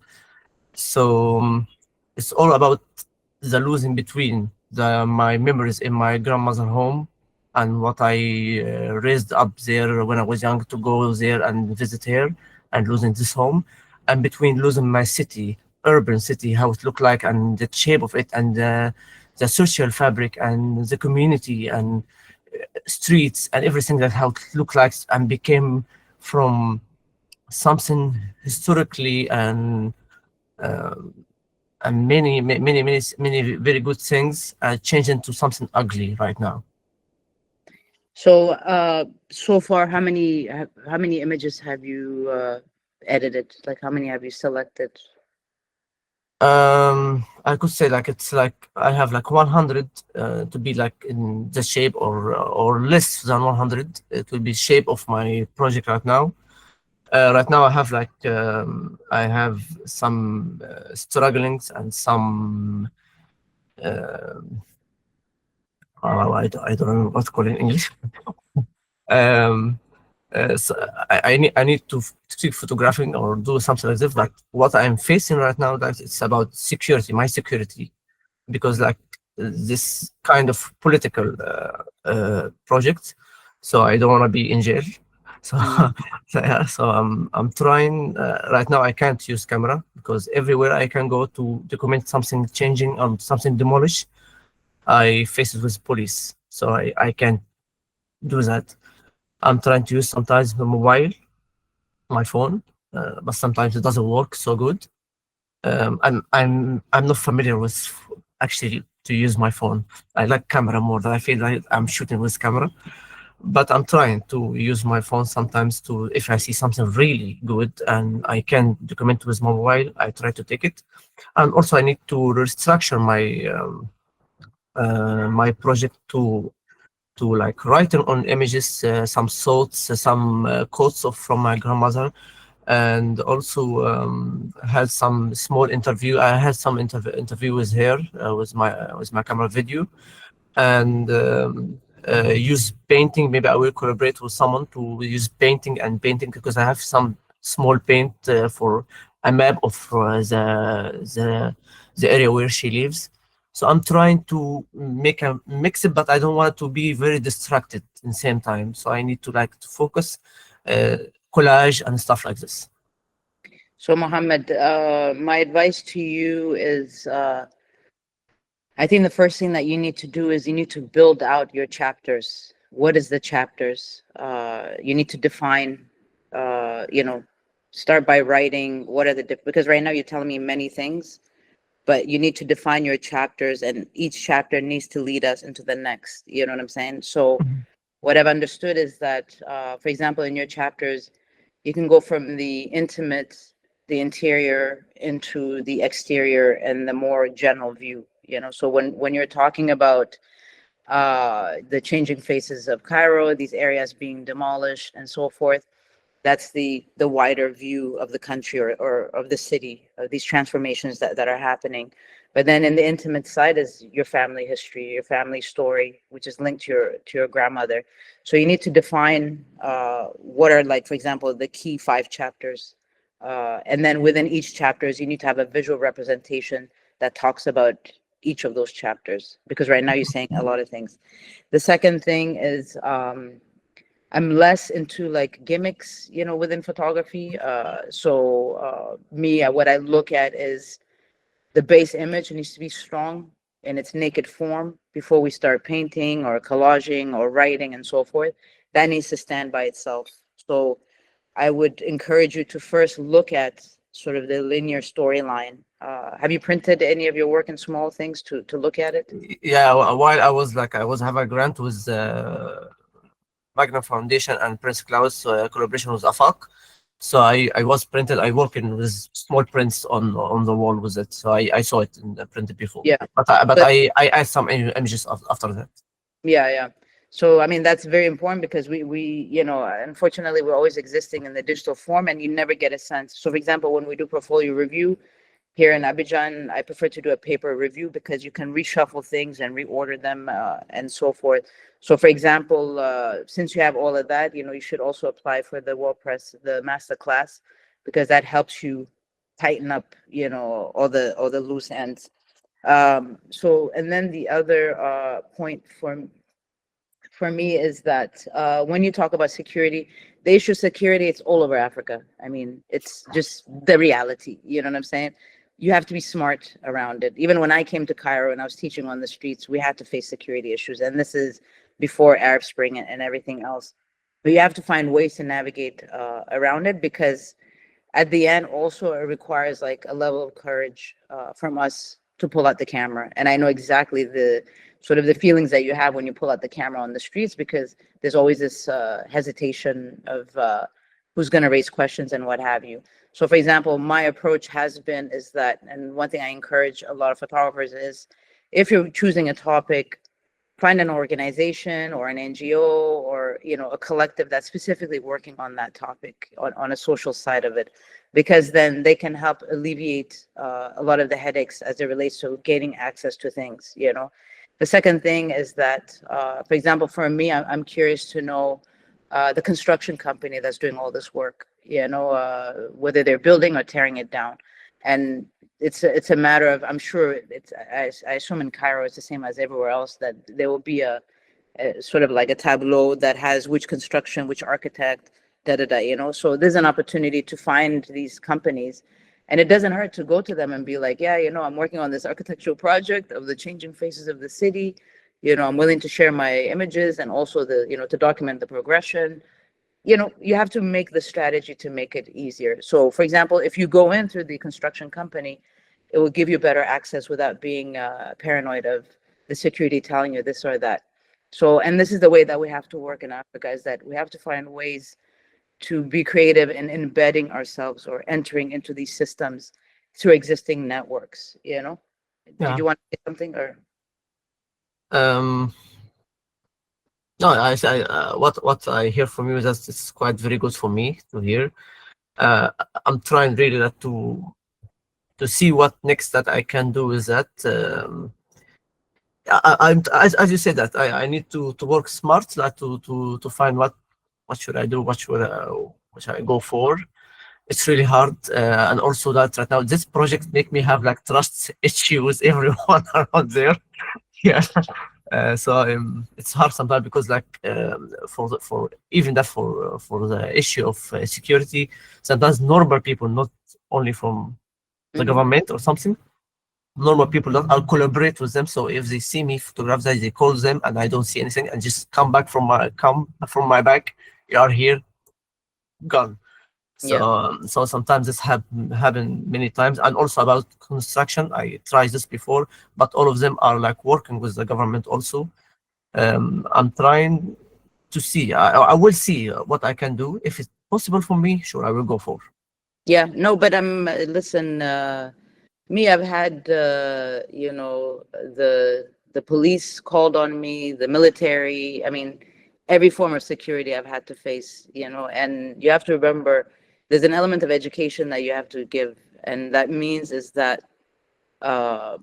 you have to find a way in. So for example, I'm sure you have different ministries, you know what I'm saying? You have to be strategic in this, because at the end of it also is that if these changing aspects are not documented, then we don't know what the reference is before. So that means is that, for example, here in Abidjan, when we entered the area of Abubo, the first thing that we did is we sent a letter to the police commissioner to say we're entering this area. You know, we're photographers. We're gonna run a festival and so forth. So that way, there's a relationship formed. And this is basically how it works in Africa, is that you have to, wherever there's issues or there's blockage, you need to find a way in and develop the relationships. So for example, for me, anywhere that I travel in Africa or doing any workshops, I have access to somebody. You know what I'm saying? I have a phone number of someone that can vouch and validate for me. So, and don't expect the government to understand what you're doing. It is our job to basically educate them on why photography is relevant and important. So you have to build on these sort of you know, human capital, and you need to have a very wide network of people that, especially if you're going to continue on this project. And because to me, you know, shooting with a phone, okay, that's an easy way out. But in the end, since what you prefer is a camera, you have to find solutions to have the protection that you're looking for. And I'm not into controversy either. Like, I don't encourage photographers to have confrontations and stuff like that. What I believe in is making the other understand. So for example, when you say that the community calls the police, I've had that happen as well, you know. But in the end, you know, I think there was one year that we did like, I think 8 months of street photography programming just to address that, you know. So there was 20 of us going around. So to me, in the end, the police force said, well, there's too many of you on the streets. But what happened in Addis Ababa is that then there was more street photography coming out, you know.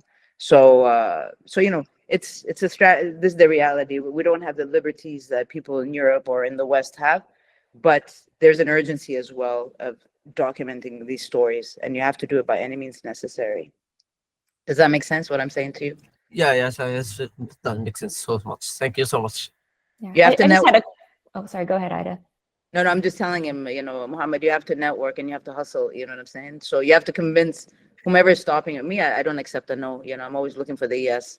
So there's always a yes. You just need to find which yes it is. And I know Egyptians quite well, so I know how that goes as well. So Okay. Okay. I just wanted to add one thing because you're also working with your family visual archive, which I think is a really interesting component of this project. I really encourage you to both look at that archive in your relationship to it, but also as like more forensically as somebody distanced from it. So like, are there details in that archive? Are there buildings? What are the things that colors, like doing a pass just on color of that archive, doing a pass just on what buildings are in the background, like really getting to know your family's visual archives and history in a research-oriented way, because I think that might bring out interesting threads in how you, when you're able to photograph the land, but also just in how you're thinking through your edit as well. Yeah, I really tried to. I asked my grandmother many times not to. She had a lot of archive pictures before, or her marriage paper, or all the stuff. I didn't find anything of this. So she's bored with archive really, which is like frustrated me so much. So I am the new maker of the family for the archive. So next archive for the new generation. That's really interesting. I think what's missing from the archive too, which is something I know has come up a bit, is really important to your project framework. But awesome to learn more about your work. Thank you so much.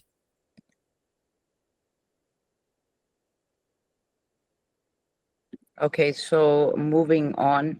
And just Mohammed, to give you an idea, I'm sure you know the photographer Abdul Shanan. He made a body of work called, which was also a book called Little Louder. And if you look at his motivation of how he shot things, was out of fear. Even when you look at the history of Abdul Shanan's work and his progression, it's finding solutions, creative solutions to tell the same story. So if you look at the book Little Louder, you know, everything that he documented of the protests and so forth were like very close up images, because one of his thing was that he was afraid that maybe, you know, he'd get shot, or, you know, there'll be other, you know, so he was protected by the crowd that was marching. So there's ways around it. You just have to find. Maybe I will talk to him. I know him, so maybe I could like send a message to him and see. Yeah, no, I mean, ask him about that collection of why he did, because it made sense for the visual languaging that he chose to use. Because as you know, like he does black and white, you know, start with doing black and whites with color. And then when you look at the book, it's very specific, but he used techniques that make sense of why he shot these extreme close-ups of crowds yelling and, you know, different details and so forth. So in that sense, he's still able to convey the story, but also we see him and his approach inside of it. You know, there's a logic behind it. Yeah. Okay. So next person is Amar. So Amar, I wanted to know, I hope you're there. Amar, are you there? I'm here. Okay. So I just wanted to know, for your topic as it relates to the Sudanese community, I mean, how much more longer are you going to work on that? And are you working on other things as well to build your portfolio? Okay. To be honest, before this session, I had in mind was that project and what I proposed, which is the Hope After War project. But at the same time, I thought that it's an advice I took from a previous mentor, was like, you can take your personal project and make it way broader in that aspect, which is what I'm currently doing in that instance. And answering on your question, yes, I'm doing other things, on documenting other things to build my portfolio. I'll try to, like recently, try to work with people with disabilities, climate, etc., as press work, as like it became my full-time job, thanks to you. And I think, yeah, I'm trying to build my portfolio within that, but my personal projects, I'm always focusing on Sudanese community. I'm moving to maybe from Uganda to Rwanda next year. I'm like thinking how it will be those 3 months in Rwanda, and how the people there and how different they'll be, because yeah, I truly find that you when I proposed you my project before, I remember you told me pick another topic. I'll never forget that phrase.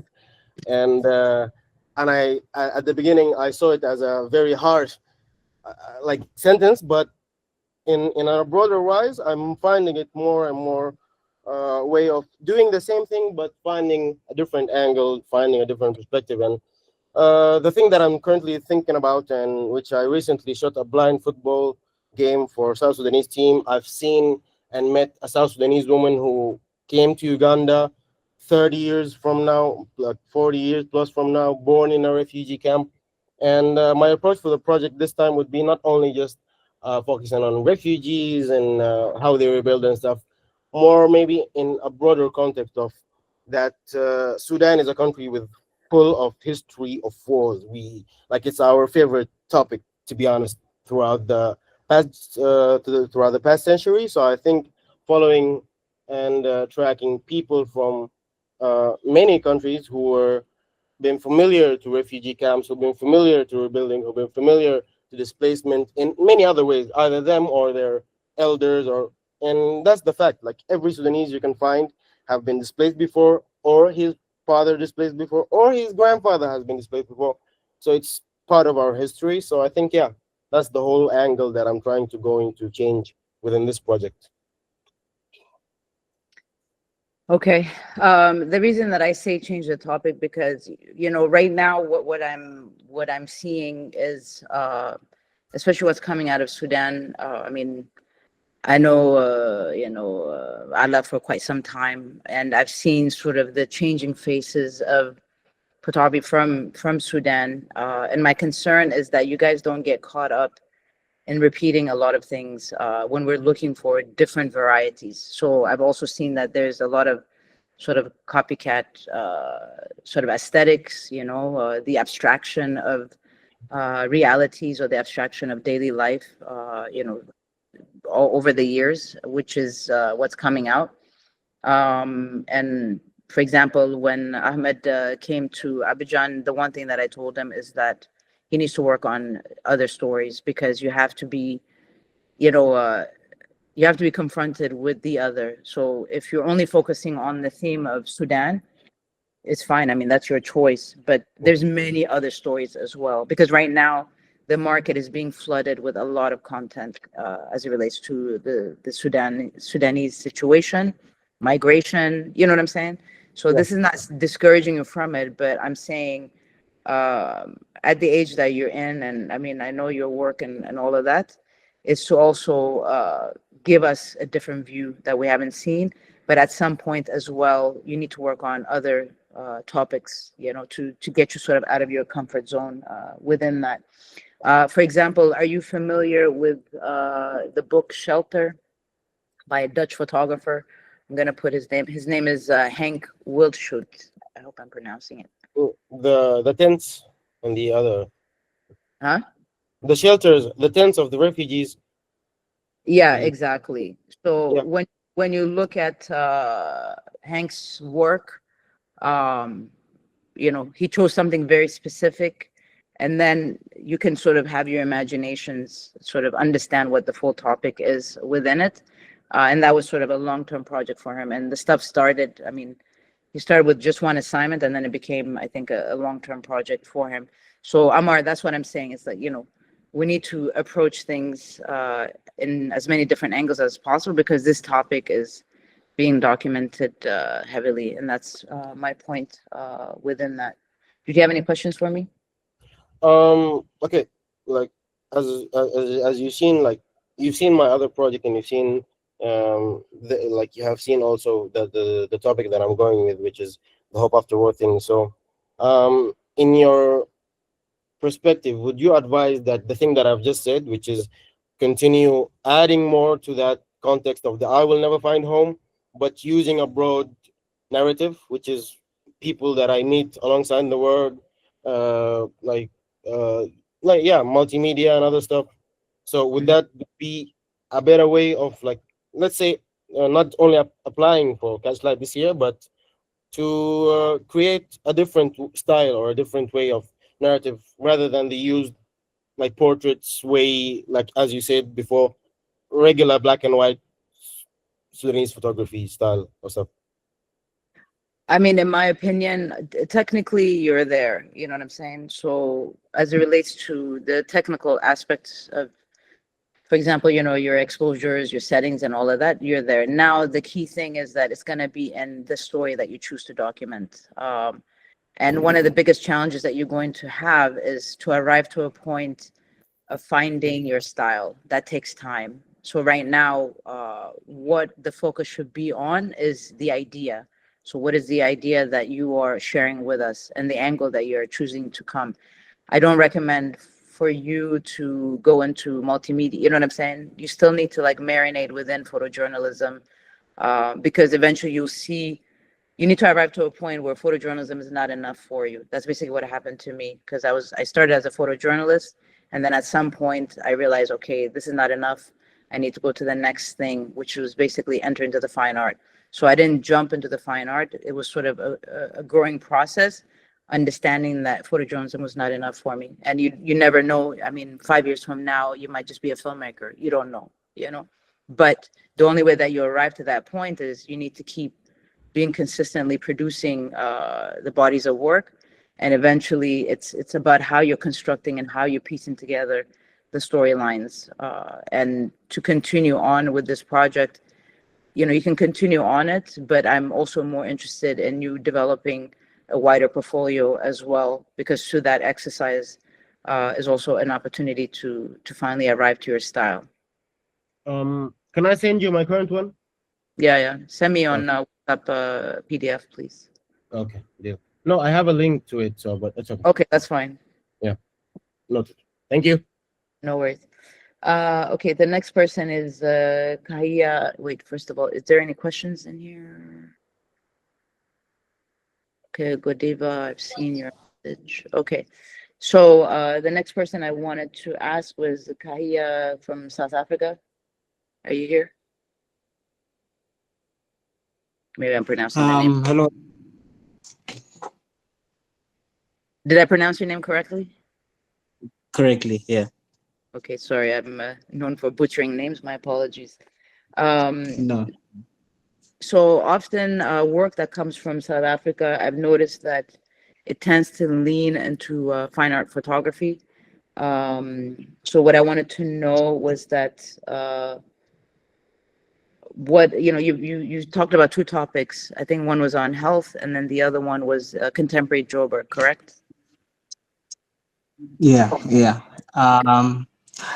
On the side of contemporary Joburg, I think I want to start on that and just delve a bit because of how you responded to Muhammad. As you guys were talking, that's how I could then reflect back to my own work. And I think a lot of the things that you told him are things that I should really take into consideration myself. My work started off as a documentary looking at Joburg. And after some time, I was driven into that process of having a visual journal. So through that, I started then collaging. And that's how the work looks like currently. It is in form of collaging. But I am looking at my own personal archive of photographing within the city, in terms of how maybe I was feeling at the time, but also what am I looking at? I think that visual journal became a very big reference in terms of what intention. You know, you become intentional when you photograph consistently, and when you start to write about it, you also become quite precise, maybe, if that's the thing. So yeah, that's the one part. But I think the most trickiest part for me right now, was looking at a personal project, which is based on my lived experience with epilepsy. So now the problem came with trying to document that. I couldn't find ways of documenting ways, but I know how I feel about self-portraiture. So I had to find other means of recording an image and creating one. And then I started to move again towards fine art. I think I would like to enjoy maybe another session tomorrow where I'll be able to, I think, break down more on these works, especially during the review, the portfolio review, because I did submit the contemporary one on Joburg. So I'd like to see what happens there. But yeah, that's just me. So just a quick question, do you come from the market photo system or no? Yeah. I studied at the market for workshop in 2022. Yeah. Okay, that's a good reference to know. I mean, we will review the work tomorrow, because when you, and I think it's basically what I've told Muhammad, and I think you picked up on that, is that contemporary Joburg, it's been done in different periods, you know what I'm saying, or the reality of Joburg. I think when you look at Andrew Sabango's work, Santu's, you look at Dori Bieber when she did Soweto, Danele, obviously, so there's a lot of references from South Africa that, what you're presenting has to be like a completely different angle. And then also I think one thing that you have to, and this is for everybody, you guys need to really focus on,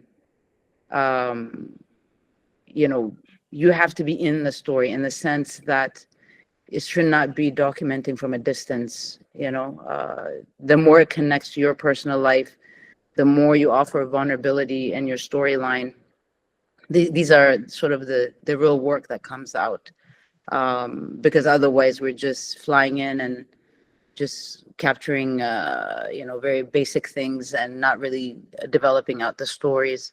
So I would suggest to you is to clearly define what are the specific points that you're going to address within this body of work, and to continue forward on it, because how does it relate to you? So for example, you as a South African living in Joburg, I'm sure there's stories that you share with your friends when you're hanging out and so forth. Those kind of things is what we want to see. What is the reality on the ground, and how does that relate to you? So the more it's related to you, then it becomes a personal work of your own views as well, as opposed to a very generic sort of look into it. And I mean, in my visits, the couple times I've been to Joburg, there's a lot of complexities in Joburg. There's a lot of divisions. There's a lot of like open wounds. There's all these segments inside of them. So I think the best thing is to define what are you going to be focusing on, and how are you going to, how do you say this? How are you going to unfold the stories to us to help us better understand from a viewpoint that we're not familiar with? Okay, I can't wait for the review. I can't wait for the review. Yeah. Okay. All right. Thank you. Then the next person is, I'm looking for Jesuinimofe. I'm so sorry, from Nigeria. Hello. How do you say your name? Jesuinimofe. It's very tonal. Jesuinimofe. Okay. Yeah. I can hear my voice. You can?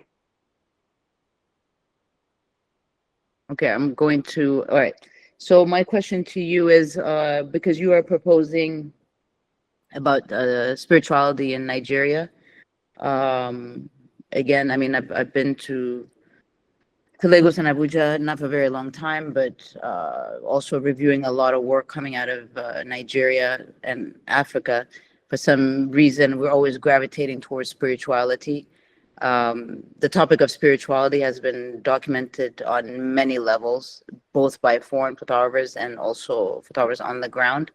So my question to you is, what are you going to be offering that's different, and which references have you looked at of what's already been done as it relates to spirituality in your country?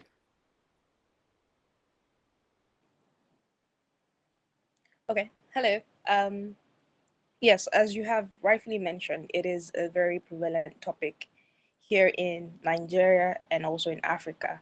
But my unique perspective is the fact that my father is an Anglican priest, and as the child of an Anglican priest, a lot of time you don't find a lot of photographers in that field or trying to tell the story from within the Anglican communion as it is, or the life as a child of a cleric. And so I wanted to bring in that unique dimension, especially because the Anglican churches have very interesting characteristics. They have interesting features in their building and the architecture. And so I wanted to really include that in my story. And yeah, so the topic of spirituality on the baseline level, we have a lot of references. Almost every documentary photographer in Nigeria goes out to document traditional festivals. Yeah, and if they're not doing that, probably they are church photographers, but not a lot of them within the Anglican communion really telling the story from inside. So I'm assuming that you will have your So I'm characters assuming that that you're you going to will be have focusing your on. characters that you're going to be focusing. Mute your, yeah. Okay, there's a strange echo. So I'm assuming that you'll have key characters that you're going to define, and from that, you will be building the story around them. Is that correct?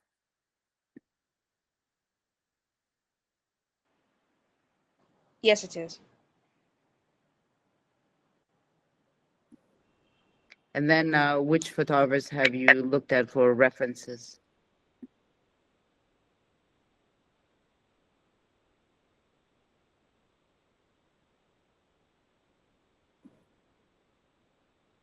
Did you hear me? Did you hear me?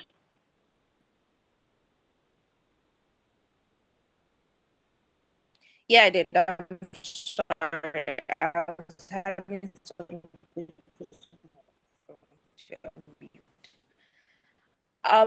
a lot of photographers Okay, I had I think you should just taken a look turn at off your video. have been Nigerian photographers who have done a couple of work in the spiritual aspect.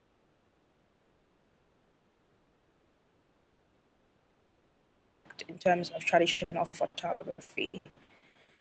And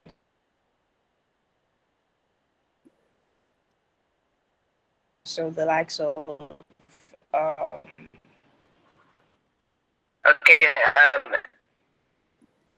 Can you turn off your video and repeat that? Very choppy. I didn't hear. I don't know, Jenny, did you hear that, or is it from my end? Yeah. I think try the video off.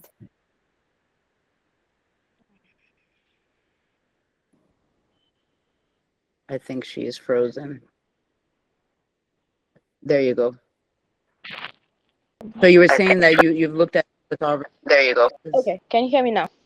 So you were saying that you looked at photographers. Yes, I have taken a look at the spirituals of different photographers, Nigerian photographers like Adebayomi, Tony Adedokun, and most of the Nigerian photographers who traditionally document, festivals, especially, and just to really see what they're doing in different, in particular. And then there's this group that is led by a man called Samuel Uroko, who does a lot of church photography, especially Pentecostal photography.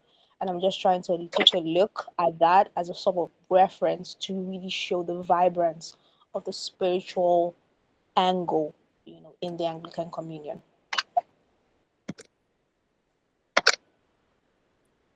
Okay, so but there's too much of an echo. There's too much of an echo. Can you pause it? Can you mute it? Okay, I've left a note for you inside the chat. I mean, the key thing is you have to also look at the work that's been done by African American photographers. I mean, photographers like Chester Higgins and Gordon Parks. I mean, there's a lot that have worked specifically on the churches and spirituality. And me initially, when you said spirituality, I thought you were talking about the traditional spirituality in Nigeria, because often that topic, all that we see is ceremonial and less to do with what is behind the scene.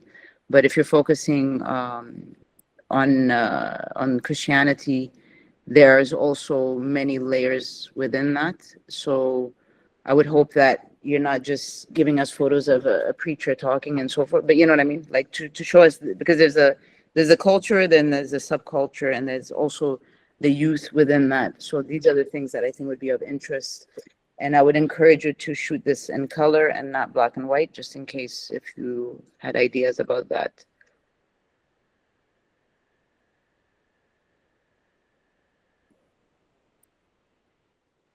Thank you very much. Okay, thank you and good luck. Okay, the next person is Amin. Are you here, Amin? Yeah. Hi. You're back. That's good. So give me some progress report on, did you finally leave Germany or where are you? I'm in Berlin right now. So you already I know what my haven't.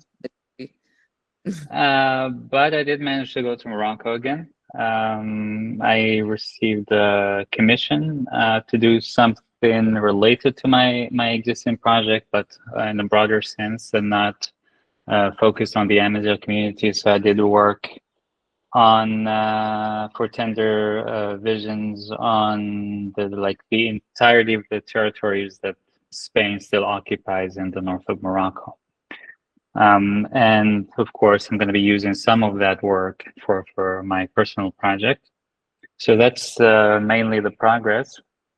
Otherwise, I'm editing I printed the pictures, I'm re-editing everything, working on my text again and thinking of the future, which means like preferably by spring next year, I'll be back doing some more work and hopefully with some new ideas or approaches. Yeah. Mhm. So you need to start applying for other portfolio reviews. I don't know if you've started doing that or not. I haven't been too focused on portfolio reviews, but more on grants because that's what's really going to enable the work. I do try to get more people to see the work, so I try to contact industry experts directly, and if they're here, I meet them in person. Otherwise, I show them the work online. But other than that, my hope is to have the funds to produce the work, and I think that's the missing part for me, to just really spend a lot of time there to delve deeper into the relationships and the quality of the work. Mhm. I think you should still apply for portfolio reviews because that gives you access to the network as well. Yeah. It's not about completion. I think Jenny was saying it's not about having it completed, but it's about networking in, because you don't know where the opportunities are going to come. The other thing that I would recommend to you is to talk to Farhad Buddha. He's in Frankfurt, and since you're in Berlin, I think he'd be an important site for you because he's worked, on the how do you say that, the Amazigh population in different regions, including the country as well. So, so I think I will send you his. Send me a message in WhatsApp, and then I'll forward you. I think he's right now in Burkina, but he'll be back in Frankfurt. But I think you should definitely have a conversation with him, and he'll be very helpful because he's worked on these kind of long-term things. And I find there's some similarities between the two of you, even though aesthetically you're very different. But that would be the best person for you in Germany to look at your work and to kind of guide you through it. And he'll also be able to share his experience of how he's managed to fundraise and so forth. And also, I think under, I don't know if you've applied anything to the Goethe Institute or anything like that. I haven't found something that was open. I even contacted them and they didn't have something for me really. Last time I checked, but I always check what's available and yeah. Okay. So for that, I will share with you with some contacts that would know what's funding wise, what's available as well, based through Frankfurt, through the the Frankfurt Photo Forum. Mhm. And I think you should look into, do you follow Contemporary and the publication? No, So that's, contemporary and yeah, hold on, let me, it's a, I got it. I'll put it in the chat. oh, okay, great. okay.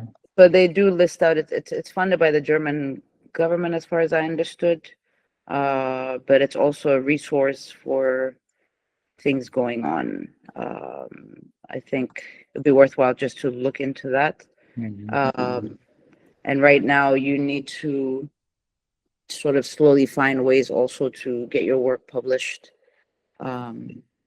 This would be keen, but I think you need to apply to different things. Also for the Prince Claus Fund, I don't know if you've applied to them or not. Did you apply or no? In the past, it's not open for now. Yeah. But it's a bit tricky because with most of their funds, you have to be based in the Arab world usually. And that's an issue. For example, with AFAC, for example, which is also funded by them, one of their criteria is to be from or live in the country you're going to be photographing, which is in the Arab world usually. For the Prince Claus, it's not about the Arab world. It's no, it's not Prince Claus, but Prince Claus also funds Arab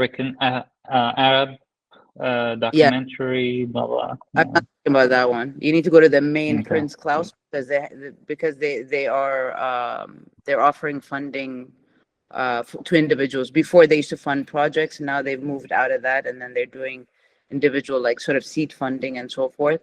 So it's worthwhile to Yeah. apply to from you know, I think it's one of the better funds and will help you out. But that means, you know, you need to prepare your budgets, you know, your motivation, and then your portfolio. Just before I move on, sorry, I just wanted to make sure I didn't forget anything. All right, perfect. So just remind me, send me a message, and then I will share with you Will do. Farhan's contacts. Thanks a lot. And then I think just to move on, Amar, you had a question?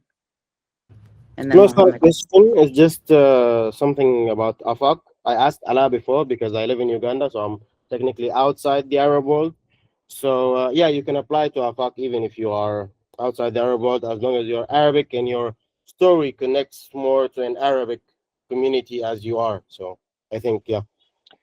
That's interesting to know because I know that they listed explicitly on their criteria, but I mean, since Allah also told you this, I would have to look into it again. You can I email think them. you can submit for the grant, and so it's okay for that if you are living outside, but you still belong to the Arab world, and also you have some project, or you go Morocco or something like that to do your project there, so it's okay that to submit for it. So you can do it. You go for it. It's open right now. Okay, thanks a lot to both of you. Thank you. Good to know.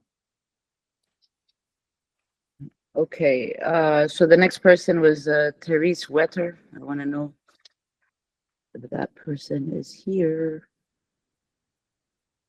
Hold on, let me check. Hi, I'm here. Okay. Did I say your name correctly? Hello? It's Therese? Harris. Okay. Therese. How are you doing? Therese in French. My French accent is not so good. So I wanted to know, have you I assume you've started this project. It's in progress, correct?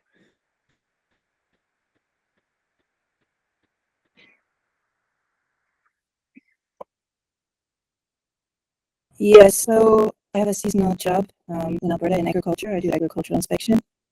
So that's kind of how it came about. I also grew up in a small town farming community. So based on my personal experience as well. Mm-hmm. So have you been to Senegal to document these stories? Have you started on it, or it's the idea of working on the long-term project? Actually, no, so actually the project is based in Alberta in Canada. Okay. So my main residence is in Senegal. I'm in Canada for a few months of the year. Yeah, sorry, I misunderstood. So this is looking on. By the way, I grew up in Alberta, so you're basically looking at agriculture within Alberta, correct?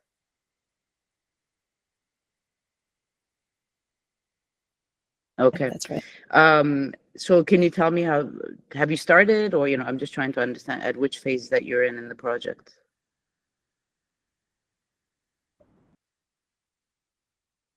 Yeah, I've started. So each summer when I'm there, I always have my camera with me, so I'm constantly documenting.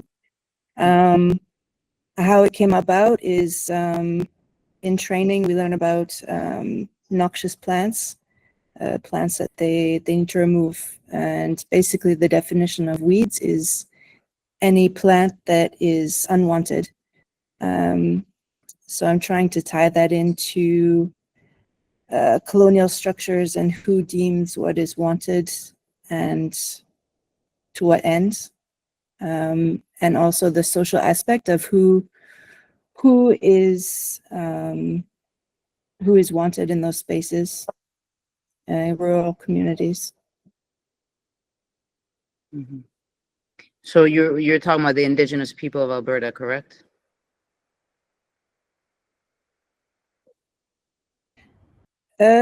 Indigenous people, but also immigrants, people of color, queer people.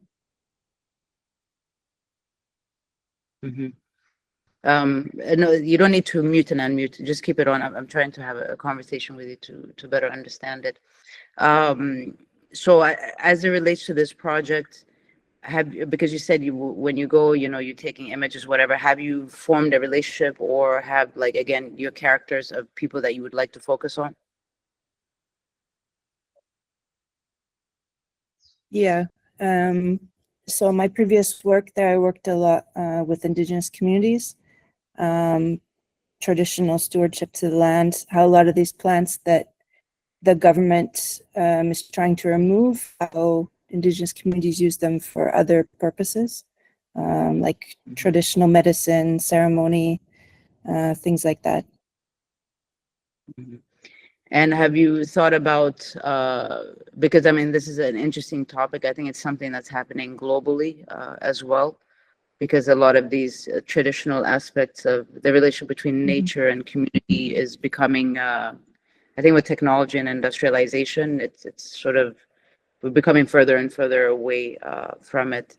But I'm curious to know also your approach, your visual language of how you are, telling the story. And the way that I see it as well is that I'm assuming that there's also a lot of writing that is needed and also a lot of research within that. But what's your ultimate goal for this body of work? What do you hope to accomplish with it? To hopefully create relationships where there can be, shared stewardship of the land, different ways of doing things, and also visibility for people that live in these rural communities that don't have like the majority voice in ways of living. That there are other ways of living than what we see day to day. And do you have any engagement with the community? Yeah, definitely. Farmers, Indigenous community, and I've been documenting the changes in the landscape from year to year through photography because I'm in the same places. And just seeing how that has changed the landscapes over time. And for, I mean, when you say you want to share these stories and so forth, what I was asking about is, like, what is your strategy or your agenda to get this stuff out there? Because also, if you're applying for the CatchLight, this is one thing that they're going to be asking for. Have you exhibited any parts of the work, or have you published it, just to understand that part of it? No, I haven't shared any. I haven't shared any parts of the work yet. Even in social media, I haven't shared much. And I think to create dialogue on the ground there, to create dialogue for people to know that there are other ways of doing things, you can still create a living without harm to the people and to the land. Okay. And I mean, when you say that, it's, I guess you have in mind how you want to engage with the community, since you haven't really shared those images in order to continue the work, or what? How do you envision that? I don't really have, I don't really have an idea for how I would share that after. Are you okay? Are you familiar with the works of Tim Smith? Yes, absolutely. He documents a lot of the Yeah. Hutterite communities and agriculture and yeah. Yeah.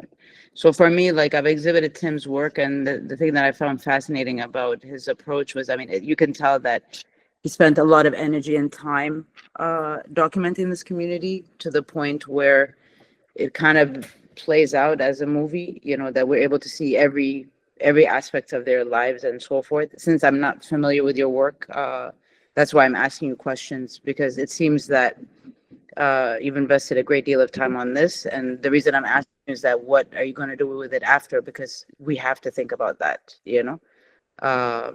And if we're trying to get your sort of your images, then you need to start applying to things. But then the question is, after this body of work, like, I don't know how many people have edited for you, you know, how many people have you shown it to help you carve out the final output?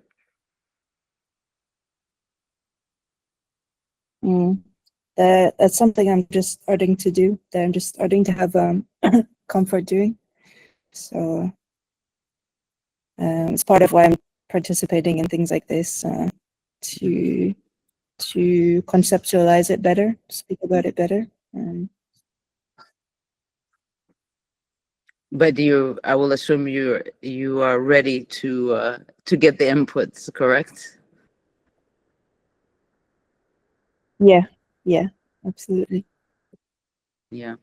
No, because at the end of the day, you know, it's important to share within your peers or people that are at a level that you're aspiring towards and so forth. And this is why, do you know Tim or no, personally? I don't know him, no, personally. I just follow his social media. Yeah. I mean, he's in Edmonton. Where are you in Alberta? Well, I'm in Dakar most of the year, and when I'm in Alberta, I'm about 2 hours from Edmonton. Okay. So remind me, I'll share with you his contacts. I think it would be good to have him look at the work. I can ask him if you're interested. You know, let me know. That would be great. Yeah. You know, so he knows the way of the land and so forth and what have you. So I think it's important to start with that. For me, if I just out of my curiosity, if you can just make me like a PDF of like 20 images or what have you, just to see the visual languaging that you're using and how you are sort of processing these stories. Okay. And then also apply to CatchLight as well. All right, I will do that. Did you have any questions for me? No, I think that was very helpful. Thank you. I just wanted to add, I wrote it in the chat. I think this metaphor of the weed that you're using could be quite a powerful one, both visually and as a framing for a very complex narrative. So I'd be curious to see how that shows up in the visuals once you put the PDF together. I don't mean like weeds being in the visual, I just mean how that metaphor is being translated. Okay. But really great to know your work. Thank you. Thank you. Okay, so from my end, these are the ones that I picked up on. Then going further, Afa, I know you're here. Is he here? Papa Benson. Yes. Oh. Uh, You ready to get chopped down? yes, I am. So you wrote in here, I'm a photographer from Nigeria. Yes, I'm currently working on expanding long-term project called The Last of Us. The project started off as a fine art documentation of a community recovering from oil spillage in Delta State, Nigeria. My intention is to investigate other communities that are going through the same thing in Delta State. I'm also working on a long-term project titled Unfamiliar Spirits that explores the post-colonial infiltration of our spiritual identities through masquerade costumes across Nigeria and hopefully some West African countries. So my comments to you always is you need to be working in collections, right? Yeah. Yeah. And the second thing is whatever ideas that you have, it needs to be on paper. That's the second thing. You know what I mean? Yeah, doing both now. Yeah. And then the third thing is this habit that you have of repetition, that has to change, because then you're not building a collection, you're just repeating the image, you know? Yeah. So then my question is that are you going to be shooting these things within the aesthetics that I know, which means like a heavily produced image, or are you coming back to us within photojournalism? So I've already shot the project before, and it was I sort of used color as a way to especially within the water bodies, color as a way to as a symbolism for pollution in a sense. So I want to continue that for the project. The other images that don't involve water bodies are basically photojournalistic, the way I sort of present them. So yeah, I intend to continue to use colors in that way for that body of work. But that means is that it has to be like more than that for me, because right now, you know, you make beautiful photos, but sometimes beautiful photos is not enough. You know what I'm saying? We need to have, sure. because you know, in a collection you have to have that, and that's one thing I'm always telling you. You have to have the spectrum of the visual language, so that you're walking us through it step by step. So I'm curious. I'm curious to know when you talk about color, because I know the colors that you've used and so forth, that it is a gimmick. You know, I keep talking about this gimmick. You know, it's we have to go like deeper in. This is the whole thing. So it's not just about technique, but it's also content, and then it also comes back to you, you know, and what your views are within that. But within, you know, when you look at you know, the topics that you have chosen, these are very like quite opposite side of the coins, you know. One, you're looking at environmental things, and then the other, you're talking about spiritual identities. You know what I'm saying? Yeah. So, but within that, also take care, because I noticed that there's a lot of grant applications and stuff that is pushing photographers to work in these themes, but we're missing out on other stories within it. So you never try to create work to fit into some sort of system or funding or whatever. You know what I mean? You need to create work that is authentically you, what you want to do, you know? But for you, you cannot be applying for things without building a collection. This is what it comes down to. So, so whatever that you have shot, I would like to see it in a PDF to see, you know, if you're offering us perspectives and a story. Yeah. For the first one, it's I started it in 2020, and you know, I had to visit one of the communities again last year, and then I was able to get more images in the series. But it's something that I've been doing for a while. It's yeah, the photos are yeah, I would really like to share them. And for the second one, it's also the same thing. I've been working for a while, and you've told me multiple times to actually think about it in a collection, and to, of course, to take notes. And so, yeah, I've been really thinking about those things that you've said from our previous conversation. So, yeah, for sure. So let's see that you didn't only listen, but that you've actually put it into action. So I'm going to Yes, see the work. I better not yes. see repetition of nothing. That's all I'm warning you. No, no, I'll take that. I'll take it out. Yes. And I'm coming to Lagos, so I know where you live. But Oh, anyway, okay. the whole Okay. conversation. Mm. Okay, so share with me the PDF and let me see before you get it even deeper into it to make sure that you're on the, you know what I mean? I'll just send you something too on Okay. Insta. So did you have any other questions for me before I go to the next person? Yeah, so part of what I wanted to ask is how, because when I started shooting the project again last year, it has become way more difficult to do it because Ed Kashi actually did that same documentation of Delta State and the oil and in 2006. So I was privileged enough to meet him at, very lucky to meet him at Abuja Photo Fest, and we sort of went through the project. But now it's a bit more difficult for me to return back to some of these communities because it's become way more risky. There's a lot of kidnapping going on because the government has sort of taken hold of most of the bulky sites. So some of these guys that were displaced from doing that have gone into kidnapping. So it's something that I really want to go back to document, but it's yeah, I don't know how I can navigate that and continue the project because I really want to.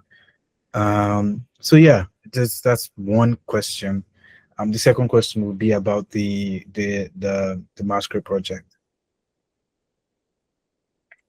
Okay. So I think you logged in late, but one thing that I was telling Mohammed Hussein, that's in this group right now, is that you have to find the access through a network. So if you're talking about environmental things, there must be NGOs and organizations working on this. So you need to find a way to partner up with them, and that will alleviate a lot of the headaches within it. And and I keep saying this, photography in Africa, the challenges are enormous, but it's not impossible. But it's just a matter of finding the right people to convince in order to give you access. And within that as well, you have to form relationships with people that you normally would not be forming with. So, and one thing I'll say, Muhammad, is that if it's an issue of security, then you need to find access to somebody in security, or the NGOs for me are always the best things. And as you mentioned, at Kashi, I mean, he's made a book. I mean, it's a journalistic approach and so forth, but what you're offering us has to be very different from what he has offered us Yeah, absolutely. Yeah, so far. You know what I'm saying? yeah, I thought he came to Lagos Photo Fest. I didn't realize he was in Abuja. yeah. Uh, He was with the speakers in Abuja for the fest. okay, that's good. I'm glad that they managed to invite him there. That's good for them. Yeah, yeah. I was surprised. Yeah, No, it's good. I mean, I'm happy. yeah, So for that, you know what I'm saying? The access component, you need to do your research and your homework, that you're not going at it as an individual, but you have somebody that's going to back you, and then you find a way to exchange with them. So, for example, if you find an NGO, you say to them, okay, I'm willing to do some documentation in exchange for the access, but obviously you keep your work to yourself, and what you give them is not the same stuff that you're planning on showcasing and what have you, yeah, yeah. I just wanted to point out too, I put in the chat, less for access, but more for folks wanting to get more skill building and knowledge around safety in the field. The Committee to Protect Journalists is a good resource. They work globally, and we're working with them to offer an annual free set of online workshops, hopefully in fall of next year, particularly tailored towards visual journalists and storytellers. Well, thank you, Jenny. And then for the masquerade, costumes. When you say masquerade costumes, are you talking about the traditional masks? What are you talking about? Yeah, I'm talking about. So, I think it was one of the masquerade events in Delta. So, basically, I think a lot of people might have noticed that one of them was wearing, they were wearing an Adidas sneakers. So, it sort of brought a thought in my mind, why this is like, these are very sort of quiet infiltrations in a sense. Like, these are costumes that had been before, before we even were colonized. So what were they wearing before now? So, and why has this become so? Sometimes you see them wearing a maybe a Manchester United jersey, you know. So yeah, it's something that I want to take a look at in different phases. Yeah, so that's basically where the intention started from. I want to look at the costumes and some of these things that have infiltrated, and also make an intentional distortion of them in my own way to create that conversation from the images. I don't know. I mean, that seems like too easy, in my opinion. Yeah. I'm just saying. Of course. And I, but for example, if you said to me, like, one topic I'm always fascinated about is the infiltration of the portrait of Che Guevara in Africa. You'll see it in the T-shirts, you see it in the back of the taxis, you'll see it, in just the most random places. And for a lot of the young people, like, I wonder, like, what do they associate the Che portrait, which for me, I think it's about rebellion, and sort of end of oppression and so forth. But these references in Africa, you can go from east to west, north to south. You find images of Che, and not even in the upper class or middle class, but you find in the lower class. But I've always had this curiosity, like, what do people think, or who do they think Che is, So if you tell me something like that, that's more interesting. You feel me?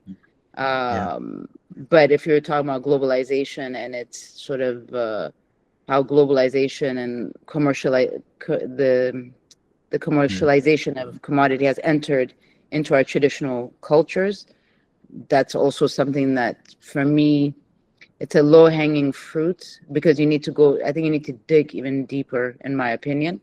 So, for example, I've juried a competition where a foreign photographer submitted a collection on my people in the southern region who are wearing football jerseys, and these are traditional communities, and there was just portraits of them. And to me, I'm like, okay, it's a portrait of traditional people wearing football jerseys or wearing random things. There has to be, like, more to it than that.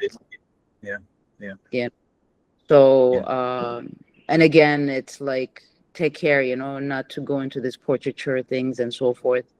But for the spiritual, for example, within Nigeria, I think, I haven't seen fully flushed out on this, if you're talking about spirituality and identity, but you look at the area of Canon. Is that how you say it? No. So the what? You have the Emir of Kano. You have a region. Yeah. It's the Emir. Yeah. And so, for example, that group has a very specific aesthetics from the Sheikh going forward, very specific clothing. Then there's this ceremonial part of it, which is during Eid, and then beyond that, we don't know the day-to-day behind that. But it's something very unique that most of the world does not know about. If we're talking about clothing, identity, history, culture, religion, or spirituality. You feel me? Yeah. So, for example, all the portraits of the masked dancer and the traditional spiritual guys, nobody has a story of this person in their day-to-day. Who are they? Because when you look at spirituality, and especially with these kind of things, these are traditionally selected people in the community to be the messengers to the spirit world, right? Yeah. But we don't know how their life is on the day to day. We just know them as wearing these things. So that's what I'm saying, you know, to take care of this topic, because it's just been done so many times, but we haven't been offered a deeper view that's not anthropological, you know, Yeah. but more about how within the, because I'm sure even within your own tradition, you must have some sort of practices and beliefs and things like that that the world does not know about. So that's why I'm saying, like, to think of it in that way. But for your long-term project, I suggest you pick one and focus on that, and then the rest, you know, is to build your collections. Okay. Okay. Thank you. Yeah. So you don't have any other question for me, I assume. No. Yeah. No. Okay. So Temi Top, are you in here? Yes, I am. Good evening. Good evening. So you have written that, what's going on with the Nigerian connection? You guys are like horrible today.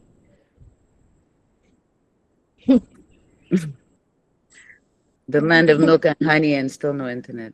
Hey, anyway. So you said on here, I'm currently working on a long-term project called Dignity and Displacement. It focuses on eviction, its impact, and other alternatives. Eviction is something that has been happening in Nigeria over years, especially Lagos. It's more now because of the plan Lagos has about becoming a mega city in 2050, which means there will be development and reconstruction, which mean more evictions. So have you started this project, or this is just the idea that you're presenting? Yeah, I've actually started the project. I mean, it started when my place got evicted in like 2011. So I have some pictures from the time. So I just want to continue because there's like some recent evictions happening. So I want to continue in that. And not just focusing on the eviction, but also looking at how the people being evicted, because it's mostly like informal communities being evicted. But also looking at how these informal um, settlers like they contribute so much to the development of the country.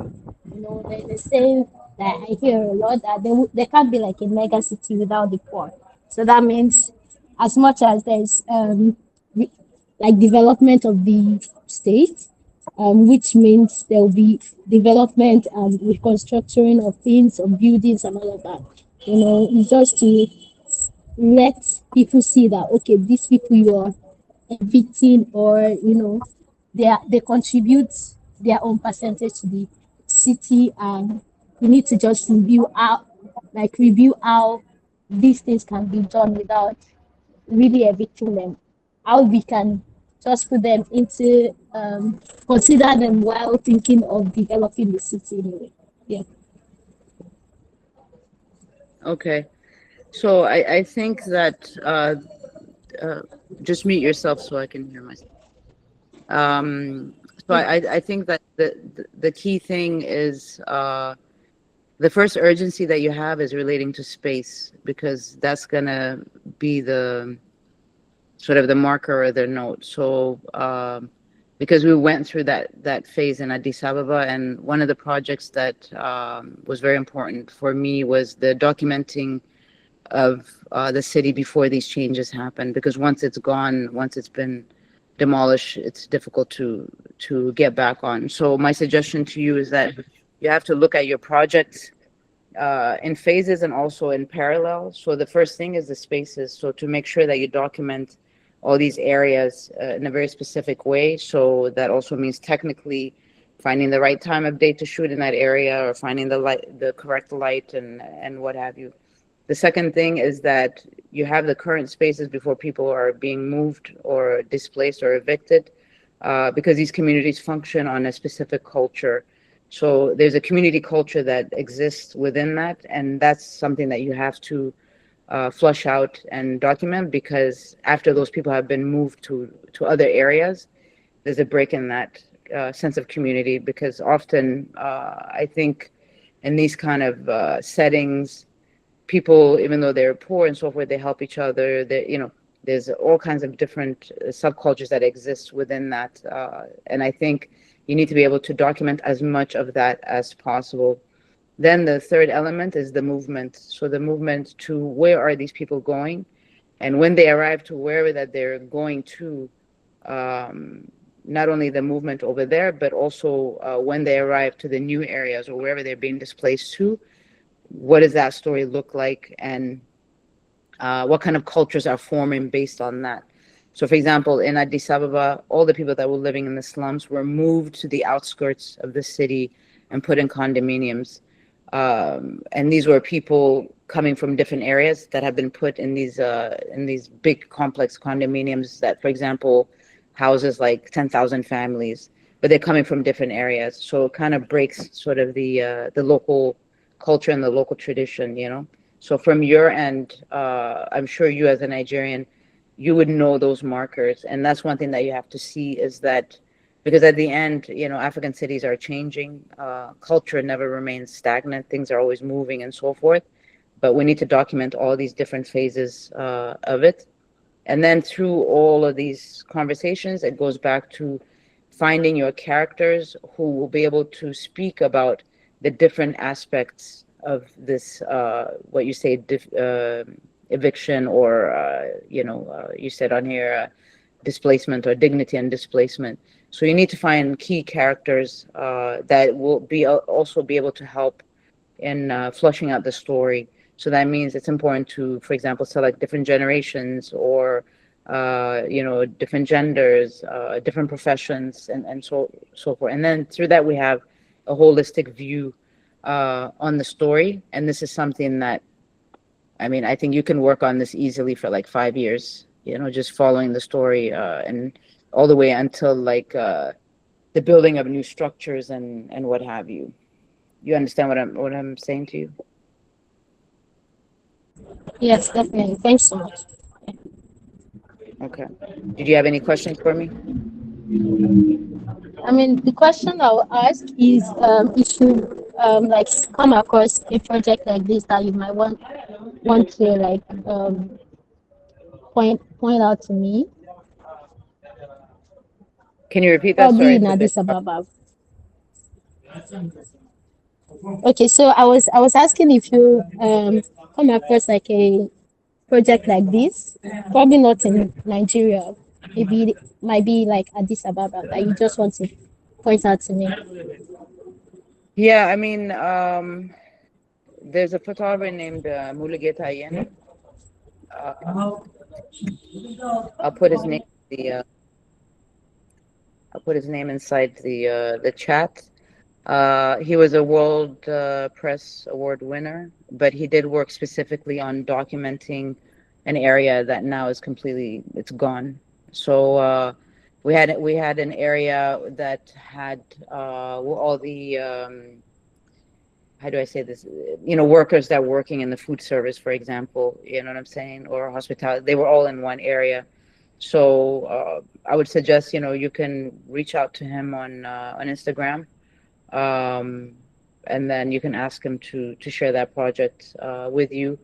Also, I mean, for Nigerians, you know, you have Akimbode Akimbe, who has been working on African cities. So you should look at his work as well. I mean, he's worked meticulously documenting as many African cities as possible, looking at these changing faces. And I'll get you his name. Are you familiar with him or no? I'm not so familiar with him. Pardon me? No, I'm not familiar with him. Okay, so he's Nigerian, based out of Germany. I'm gonna put his name in there. And he has a book out as well, just to give you a reference of like folks working on stories of the shifting of contemporary cities in Africa. Okay. Thank you so much. Yeah. All right, thank you. So I think that's about it. If anybody else, oh, wait a minute. So Godiva, that'll be my last one that I'm gonna go through.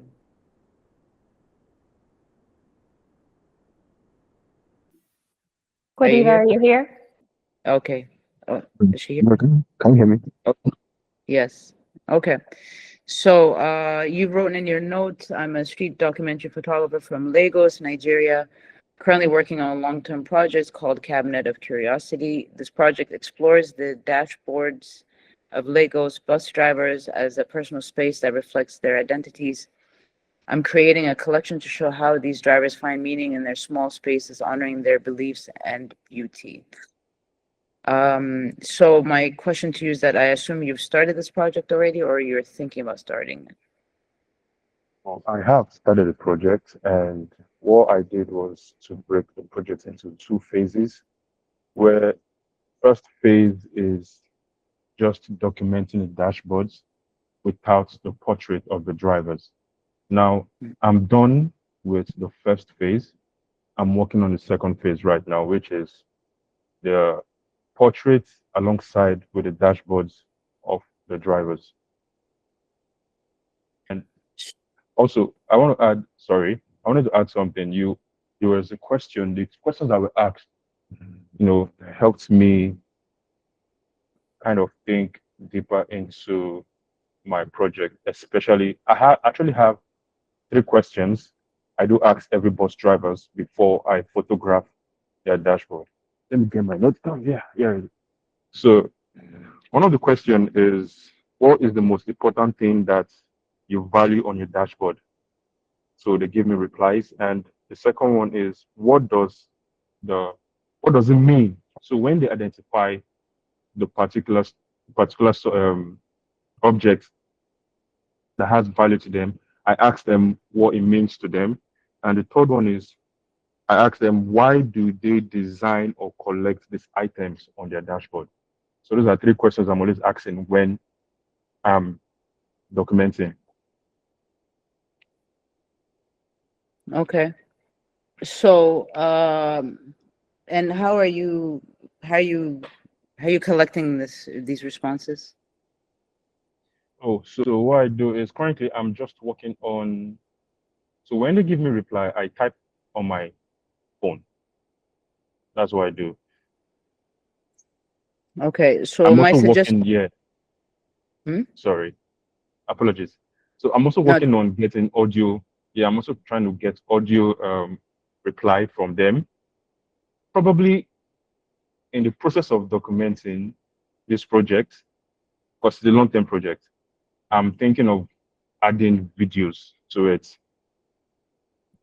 Mm-hmm.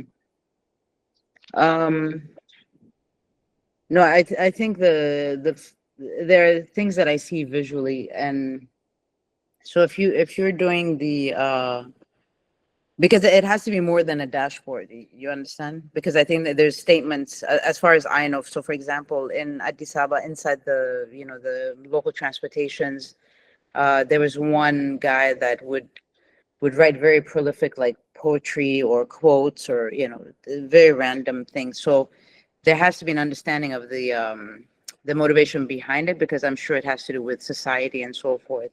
So if you have the dashboard, you have the portrait of the driver.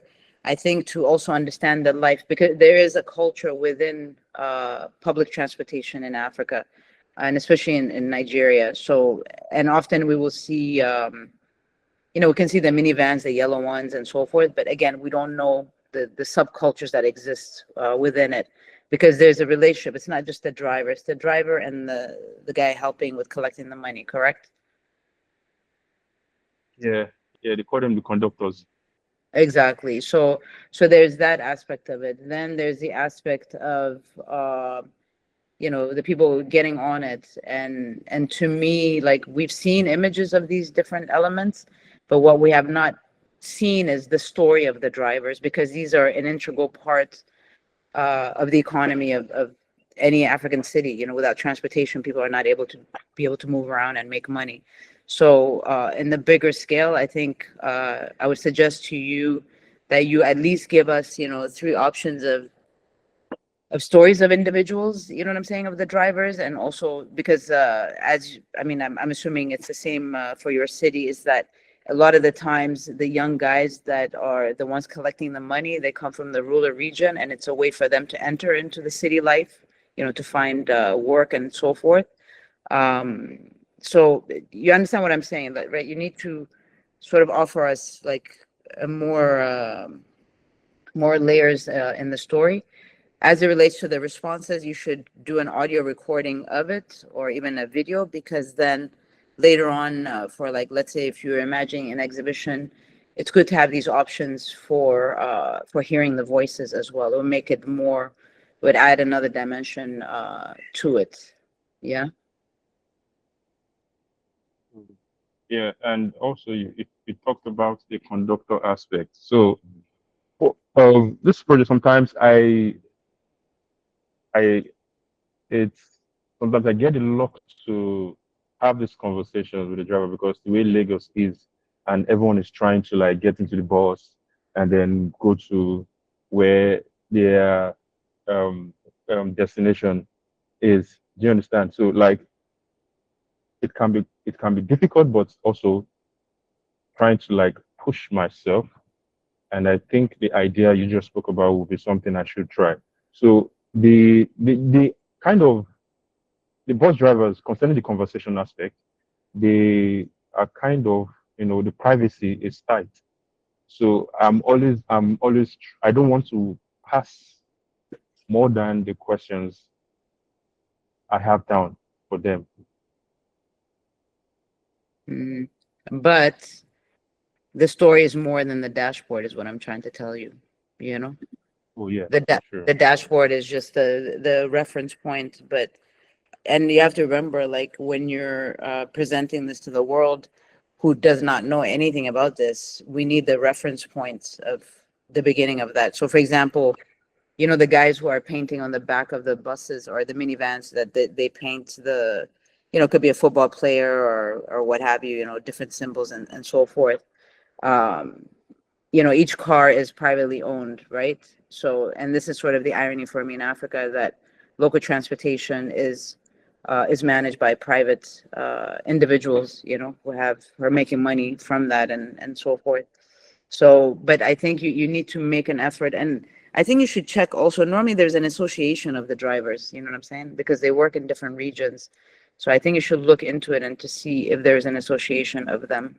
They must be organized somehow. Yeah, that's true. It's interesting how I did not think of that, the association aspect, but now you've mentioned. I remember clearly when I was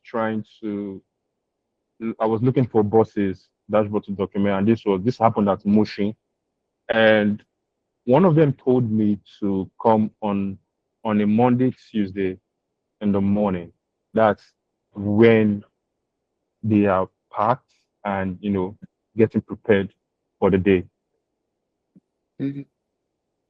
Yeah, but I think that's why you need to get inside the community, so it's not like the tourist view on that, because they eat together, they probably hanging out. I mean, what are they doing on holidays? And then you have to remember that driving all day, I think it would drive me crazy, but there's a lot of subcultures inside of these transportations. So, for you to present the work and work on it long form, you have to get really inside of it instead of just doing the surface things, because, okay, you have the dashboard, you have the portraits, but we have no sense of the life behind that, and that's where I think the meat on the bone will be, is to know what is behind the story. And this is something that, if you do it in a very specific way, to be reviewed would be easier, because you're offering us also options of the storyline.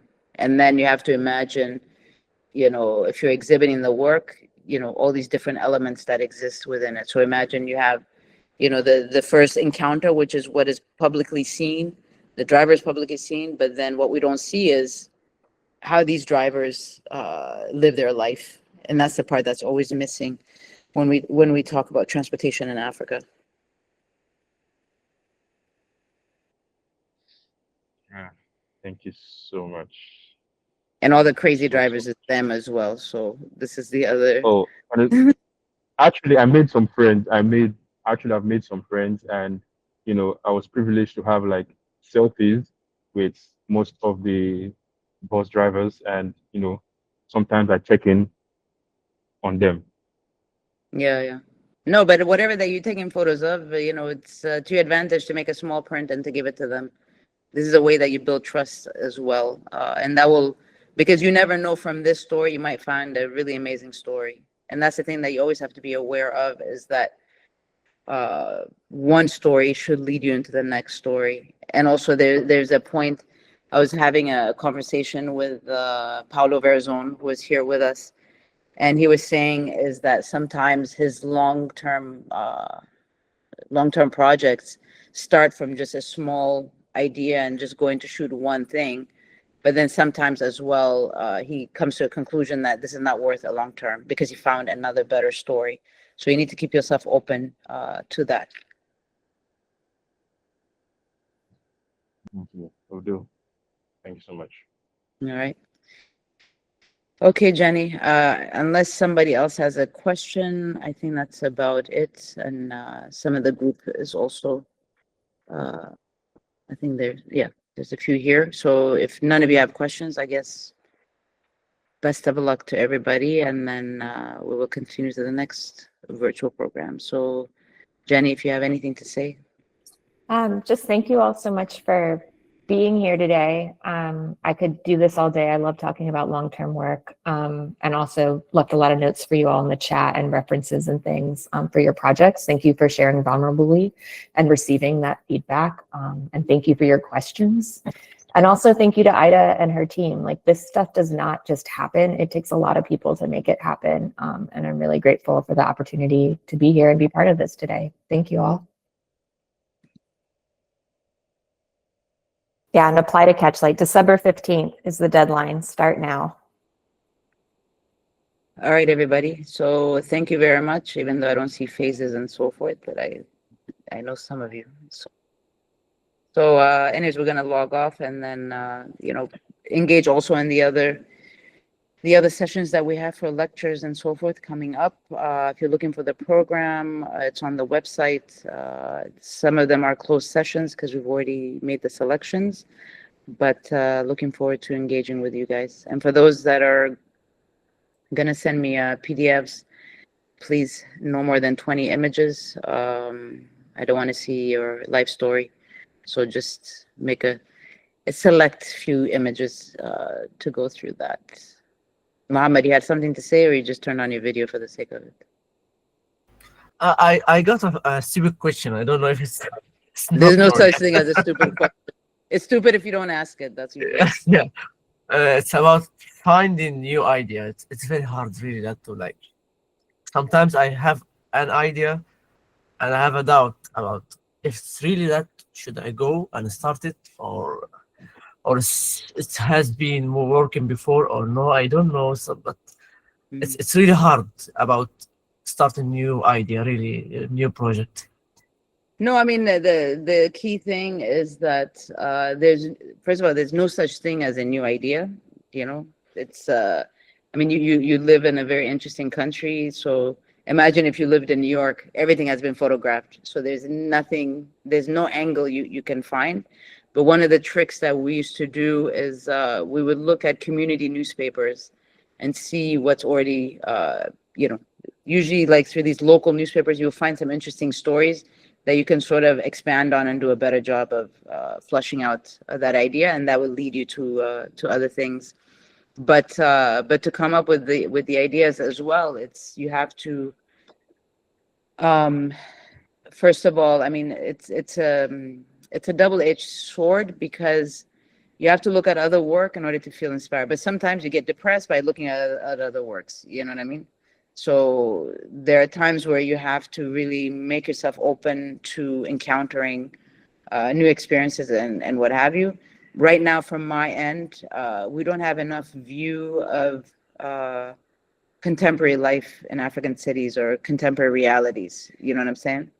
So the things that you might seem, for you, it's nothing, it's of interest to somebody else, So so my suggestion is, I'm sure you have a lot of, for example, the subcultures, The one thing that I always find between East and West Africa is that there's this sort of obsession with, how do you say it? With the spirituality and religion. Like, for example, for Ethiopia, for a long time, I said, I don't want to see a priest with a cross because for some reason we're just attracted to these contents, you know?